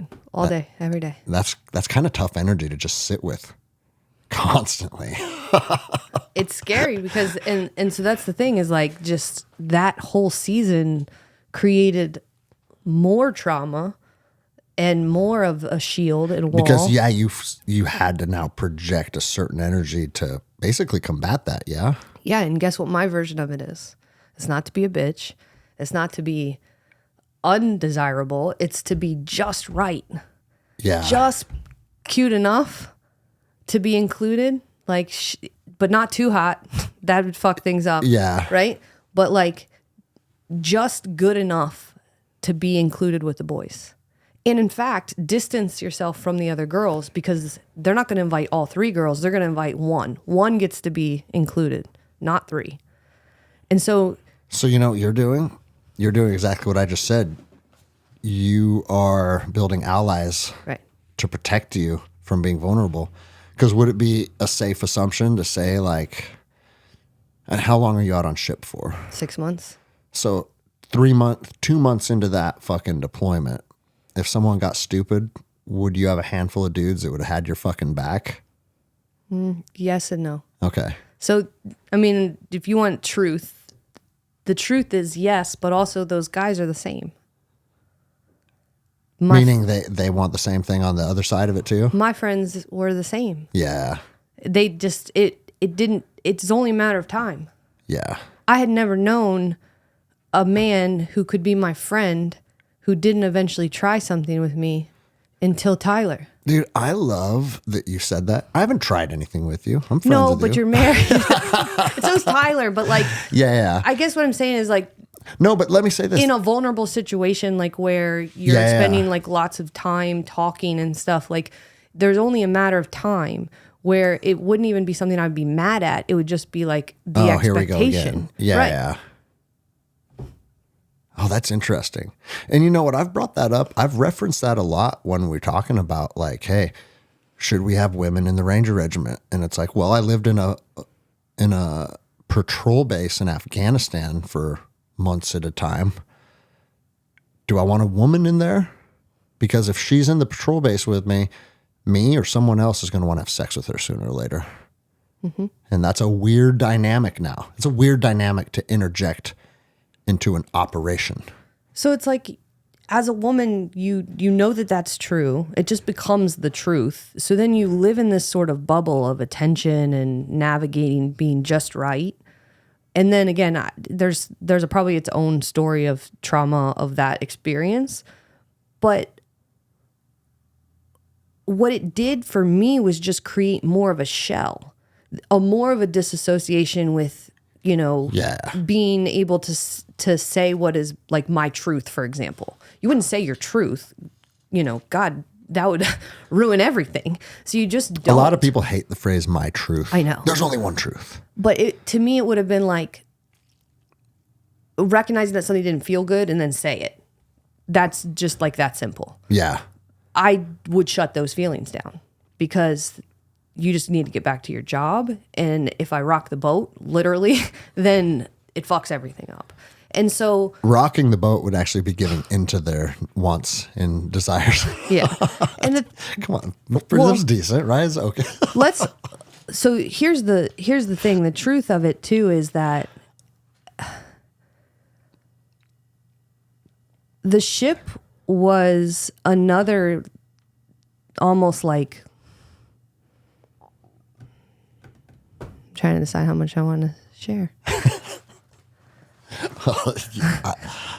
You want the truth? Well, truth. well, I know the truth, Right. because I was in the military.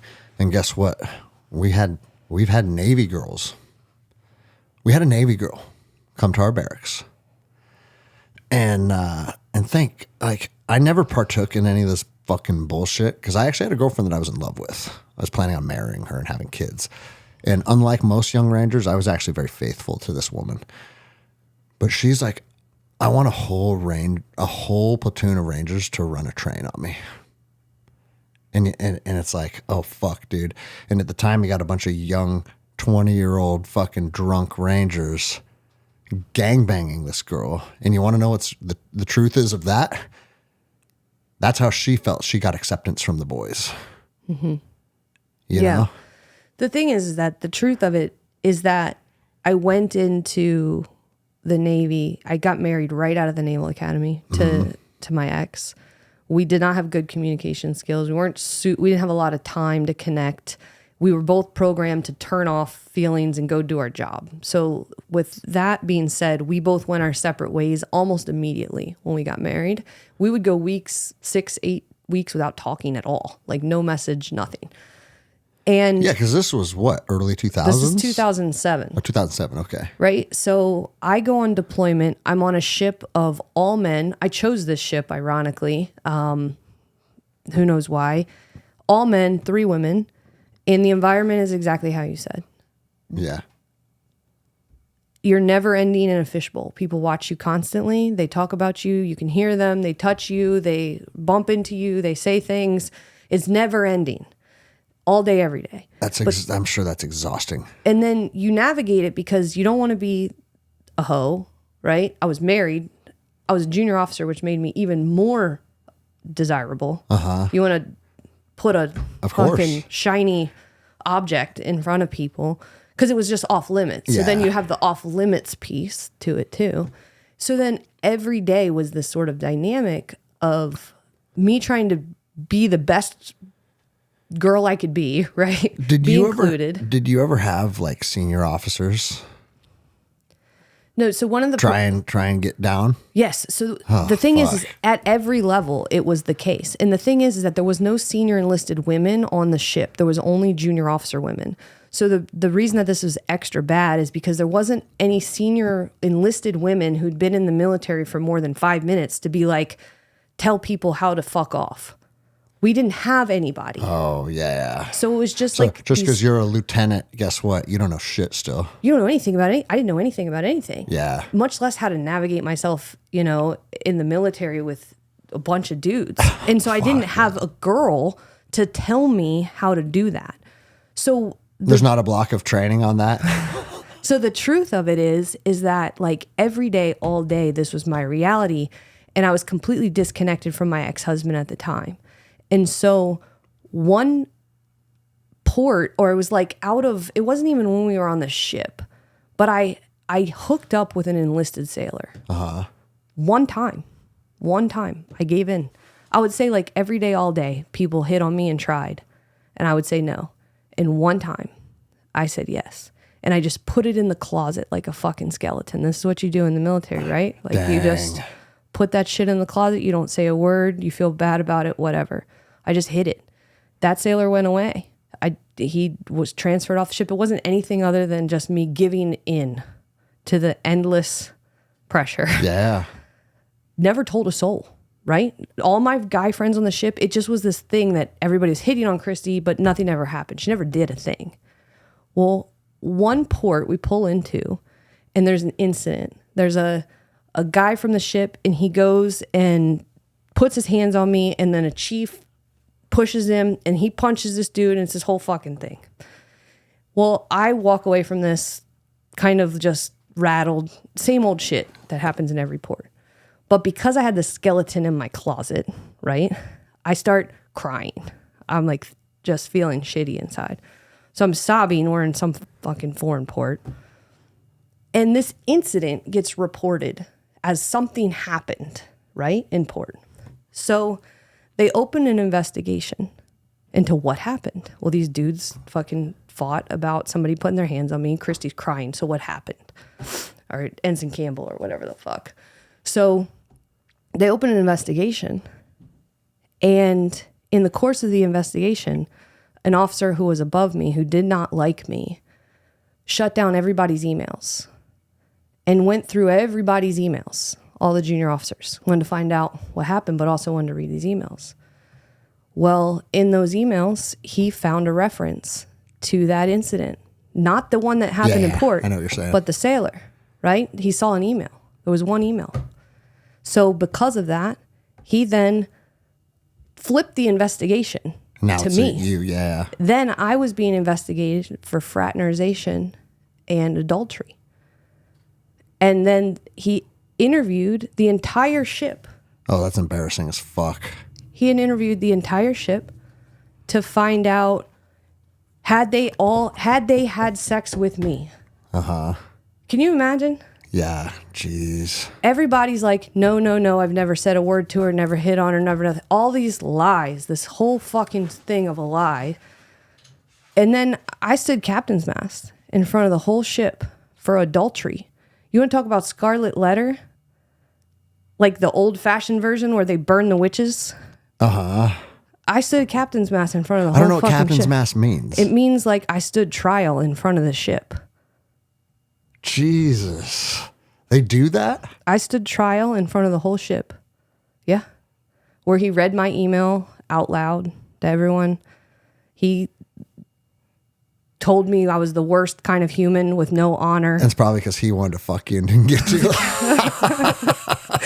I mean, the thing is that... He's like, God damn it, a fucking enlisted guy got her. What's wrong with me? Right. The thing is, like, he told me what kind of human that he said that I was for having, had sex with somebody, right? I was 23. See, dude, fuck the military, dude. And so here's the crazy part of the story is I got sent home from deployment. So I basically had to then call my then husband at the time, tell him what happened. Oof. And that I was getting sent home from deployment. Meanwhile, like, this didn't even happen on the ship. Like, this was just like completely irrelevant to the task at hand, which was warfare. And so I got sent home basically to be in trouble. Had to tell him. They sent me home from, we were either in Cuba or Panama.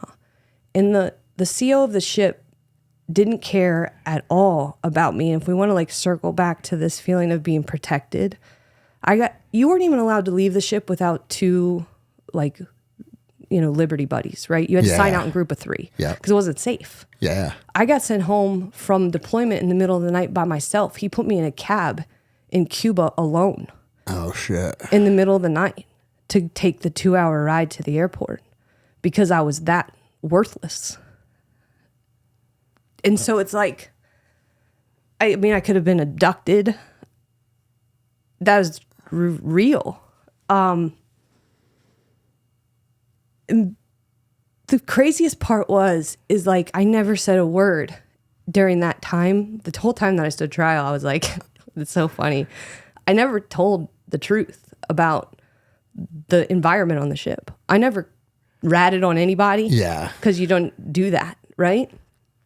And I just took it. So when I got home from deployment, I was sure that I was this piece of shit that had cheated on her husband, that had embarrassed the military, that had let everybody down. And like, that was dark. I thought about jumping off the ship when all that was going down. I stood on the edge where like, you have somebody who like looks out these like binoculars, but it's just like a deep drop. And I just thought about if I just jump into the darkness, I'll be gone in the darkness. And I didn't. But it was really a dark time. Really fucking dark. And then I got home, and after telling my ex, about what had happened, it was all about just fixing it. All I wanted to do was fix it, make it right, and be better, and like make it up to him, and fix it with the Navy even. So I wrote this letter, and I told the truth to the Navy. I basically said, here's what I did. I own this, but here's the environment that I was in. Here's what it was like, and here's what was going down in every port. I didn't name any names, but I just gave the truth. Eventually, the Navy overturned my whole situation. But this created this more of a shell. It was like just adding on top of the fact that like I had to be good enough and focus, like fix it. And so we got pregnant. I didn't expect for us to even be back together, but we got pregnant and then I miscarried. And so then my body was broken. And I thought that I'd somehow like created this, situation in which I was doomed. And then shortly after that, the Navy hates you. God now hates you. God hates you. Yeah. Remember, I grew up in church where I fucking had to wear purity ring because anything sex outside of marriage is, burning in hell.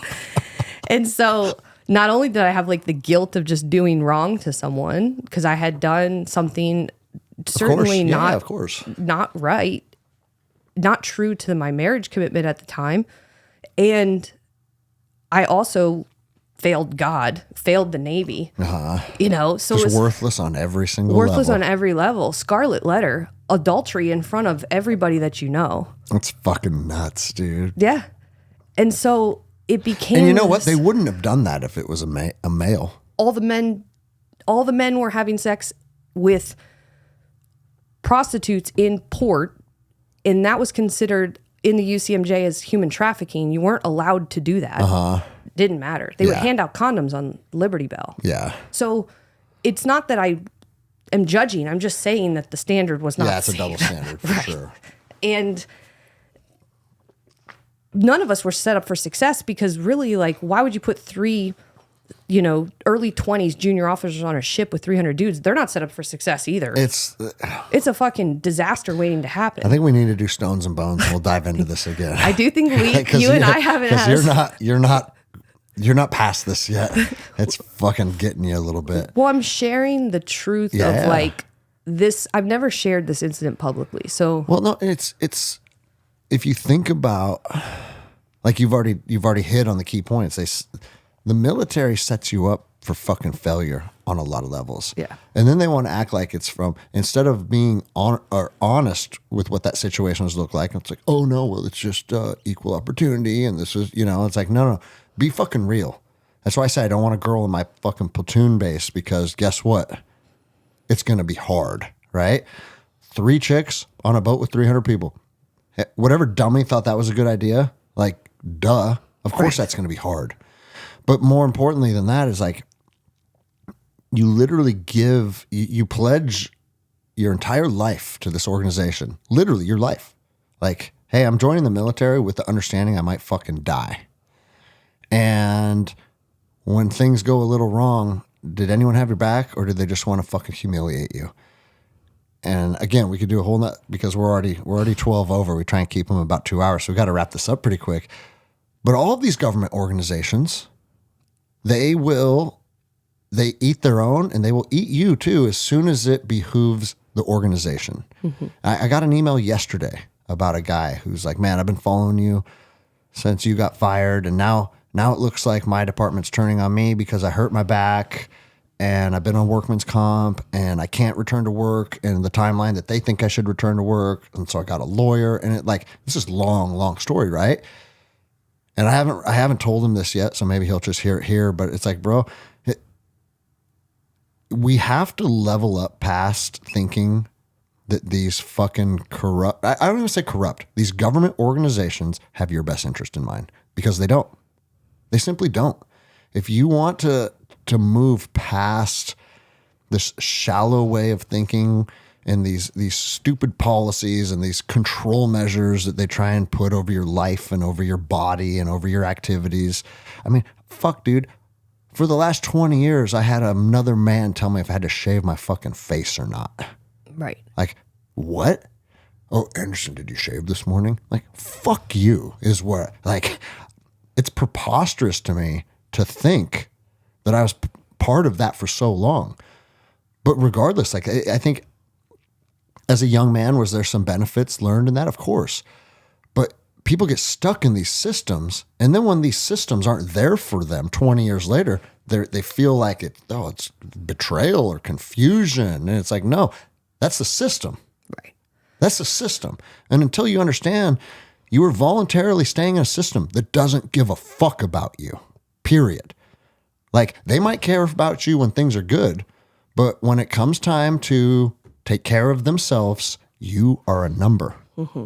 And until you realize that, I mean, you're looking at the Navy and giving it like fatherly energy. Right. Like, they put me in a cab alone. They're done with you. They don't fucking care at that point. Right, exactly. And that's just the reality of being part of these fucking mega corporations and these mega government agencies. And until you break free of that and see what it's like to step outside of that, I don't think you can really comprehend what that feels like. No. And I it's funny that I shared this story because I have never shared it publicly. And it's not particularly like, I don't know. Doesn't make you feel fucking great about yourself It's sharing not, it? No, it's not that at all. It's that I know it doesn't sound good. It's like, for the people listening, I'm past the point of worrying about if it looks good or if you would ever have imagined that would have been true about me, because the reality is that's what happened. Yeah. And this is me. Take it or leave it. Exactly. So and if that's and Christy, if that's the worst thing you ever did in your life, you're doing pretty fucking good. All right. The thing is that, like, if you had listened to our podcast episode from a couple years ago and you had asked me about the Navy, I told you it was hard and it was fine. Yeah. It wasn't fine. Yeah, it was fucked. It was fucked. And it created a thing that changed me forever. Yeah. And that I felt like I was in debt to making right for fucking ever. I probably stayed in my marriage for years beyond when I knew I wasn't happy because I was in debt. You were in debt to what I had done. Yeah. And because I wanted to make it right and I wanted to be good, I wanted to be able to cope and I wanted to be capable. Isn't that what we do to young women though? Yeah. Like fucking shame them into being who we want them to be. Right. And so it's like, no wonder. Put your fucking promise ring on and do as you're told. Yeah. Do as you're told and bake bread you should be baking. You shouldn't be at the gym. You should be baking bread in the kitchen. Yeah. And it's funny because I should punch that motherfucker in the mouth. It's funny too, because like even joining jiu-jitsu, all of these really amazing things that I did sort of express some piece of who I am and like some part of it. One of the things that was startling to me about, and I know we're over, but I think it's important to finish like we'll a little bit. Yep. Yeah. Like I have to finish part of this for this to feel good to end it. Yeah, of course. But when I first came in here and I was like, I'm going to do jiu-jitsu, at first it was just barely putting my toe in the water. But eventually as I was in, I wanted to be able to do things like the boys, right? Yep. But I knew I wasn't as physically big. So there was no way. Or as physically strong. Even though I know I'm strong for a woman, there was no fucking way. My grip strength's not the same as yours. Doesn't matter what I do. Mm-hmm. But I still wanted to be treated the same, which I was. But I wasn't treated the same. Because even from the beginning, you set a tone of like, we take care of our women. And at first I was like, you don't have to say that. Like, we're fine. Like, we're smaller or whatever. But you would tell everybody, like, when it's time to roll, hey, in this gym, we take care of our women. They are not the same. You're not going to like double leg, smash them and crack their head, like, or I will whoop your ass kind of energy. Like, they're not the same. And that was so startling to me because I was like, oh, I would think that we would just be expendable sort of similarly. But that tone was set early. And I was like, man, it was one of my first like clues that that whole like feminine part of me was shut down because I didn't want to receive that. I didn't want to receive that I'm different, that I'm smaller, that I'm like not as strong. I was like, fuck that. I'm going to be strong. Like I'm going to get better. And well, and here's the thing too. That doesn't mean that I don't want the guys to whoop your ass. Right. Whoop that ass. Right. Right. But if they make you feel, there's a difference between you feeling vulnerable. I want to make you feel vulnerable when we roll. If you roll with me tonight, I'm going to make you feel vulnerable, right? I never want to make you feel like you're a victim, though. Yeah. And here's the thing about that, too. is, I mean, you're to the point now as a seasoned purple belt that I could turn the dial up really hard on you, and I could fucking even scare you and make you fucking feel some panic and whatnot. But you would be able to endure that, right?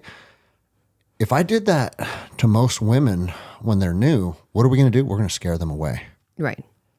And if we scare them away, is that empowering them? Fuck no, it's not. No. And so, like, treat our fucking women like they're women and build them into the warriors. You building yourself into a warrior is very different than Tyler Stanaway building himself into a warrior. It's a different path. We are not the same. We're not the same. We're not the same. And that's okay to acknowledge. That's why I always say it. And if people don't like it, fuck you. You know? Like, you want to beat up on a fucking white belt woman, I will fuck you up. Right. And it's like, and it's funny because, like you just said, that hearing that for the first time was kind of shocking. But there's also a part of you that it resonated with because it's fucking truth. It was truth. And now is like, this is some of the things that have changed for me as going through this year of, or 2 years, but embracing the feminine isn't about like being girly. It's about acknowledging that the truth of it is that we are not the same. Mm-hmm. And that my feminine energy is beautiful and worthy and all of those things. And that, like, in balance with the warrior that I have and that I developed, it's like, that's the full expression of me. But it means that I can't be as tough as I thought. It means that I don't have to say no thanks when somebody wants to do something for me, or if a man wants to protect me or take care of me, that I can be open to receiving that rather than being fine. Yeah. And because of that, it's changed my dynamic with my male friendships and like the relationship that I'm in. It's like a whole different thing because it's not about my ego. It's not like, oh, can I be competitively as good as you? It's allowing like that balance of like the masculine and feminine energy to come together. Yeah, which is what we're supposed to be. Right. It's what we're supposed to be as humans, but also in a relationship and like being somehow in touch with who you are as your true self and just being like, is this honoring myself? Is this an expression of myself? Like, so I'm not a fucking like rip the throat out warrior. That is not me. Like, I love physical stuff like jujitsu and sport, and I'm proud of the skills that I've learned in jujitsu that I can handle myself. Uh-huh. But if we were, I mean, I'd rather sing some songs with you. Yeah. I'm tough, but I am not the same. And like, it's just so freeing to feel that. And then also, so I don't know that I'm expressing it well, because this podcast, I feel like I've been everywhere. We have. But there's no way to be honest without some of the context and the stories about my dad and even the Navy to be like, how did you get so out of touch with who you are? Like, why did you get so attached to the programs? Well, they were coping mechanisms for life. Well, I'm actually glad you did because, like I say every episode, this is going to be received by someone. And how it's probably going to work is because we have a primarily male audience. That a dude's going to listen to this and go home and be like, babe, listen to this because this is you. Right. And if a young woman's going to receive this and be like, I mean, imagine if someone sat you down 10 years ago and just explained this to you. Just explained it to you. Yeah. No plant medicine, no fucking counseling. Just literally like, hey, have you thought of this? Oh. Yeah. And that one little nugget could have expedited the process by years and years. And that's what we're doing here. That's what the show does. So that's the whole reason to share it honestly, because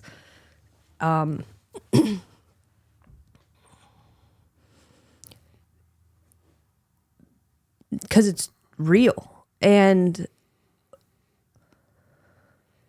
when we, as women, we want to be enough. I know men do too. I can only speak for myself. You want to be pretty enough. You want to be good enough. You want to be capable enough. You want to be young enough. You want to be all those things. And it's like never ending, impossible to be enough unless you are enough, like for yourself. And the reason that this is so important for women to hear is because until we allow ourselves to receive, until we express the feminine and start to nurture her and allow that goddess to come out, you will always be in your masculine. You will always drive it away. And so in our relationships, like if you're with your husband or you're with your partner and you're like, we're not connecting, it's probably both people, but it's also you might be shut down. You can't even receive the love. Mm-hmm. And it's like, then you don't get what you want because then you push away your person that you're with and then you're alone. So you're not enough then. So then you better be younger. So it becomes a self-fulfilling prophecy. Right. So then you just this never-ending thing. And so it's like, man, if somebody would have just, like you said, shared it maybe earlier, I don't know if I would have heard it, to be honest. Well, that's the other thing. Yeah. Like you've literally been saying for the last 2 hours that you weren't ready to receive or able to receive. And sometimes it starts with just fucking listening and hearing. Then it's as simple as a hug. So I remember, the man that I'm seeing now, like he hugged me a year ago. I don't think anybody cares. Toby. So Toby hugged me like a year ago. I don't give a fuck. I don't know if Toby cares. But a year plus ago, Toby hugged me. And I remember I didn't want him to feel sorry for me. So I was really sad. A hug was wanted, but I couldn't receive it. Mm-hmm.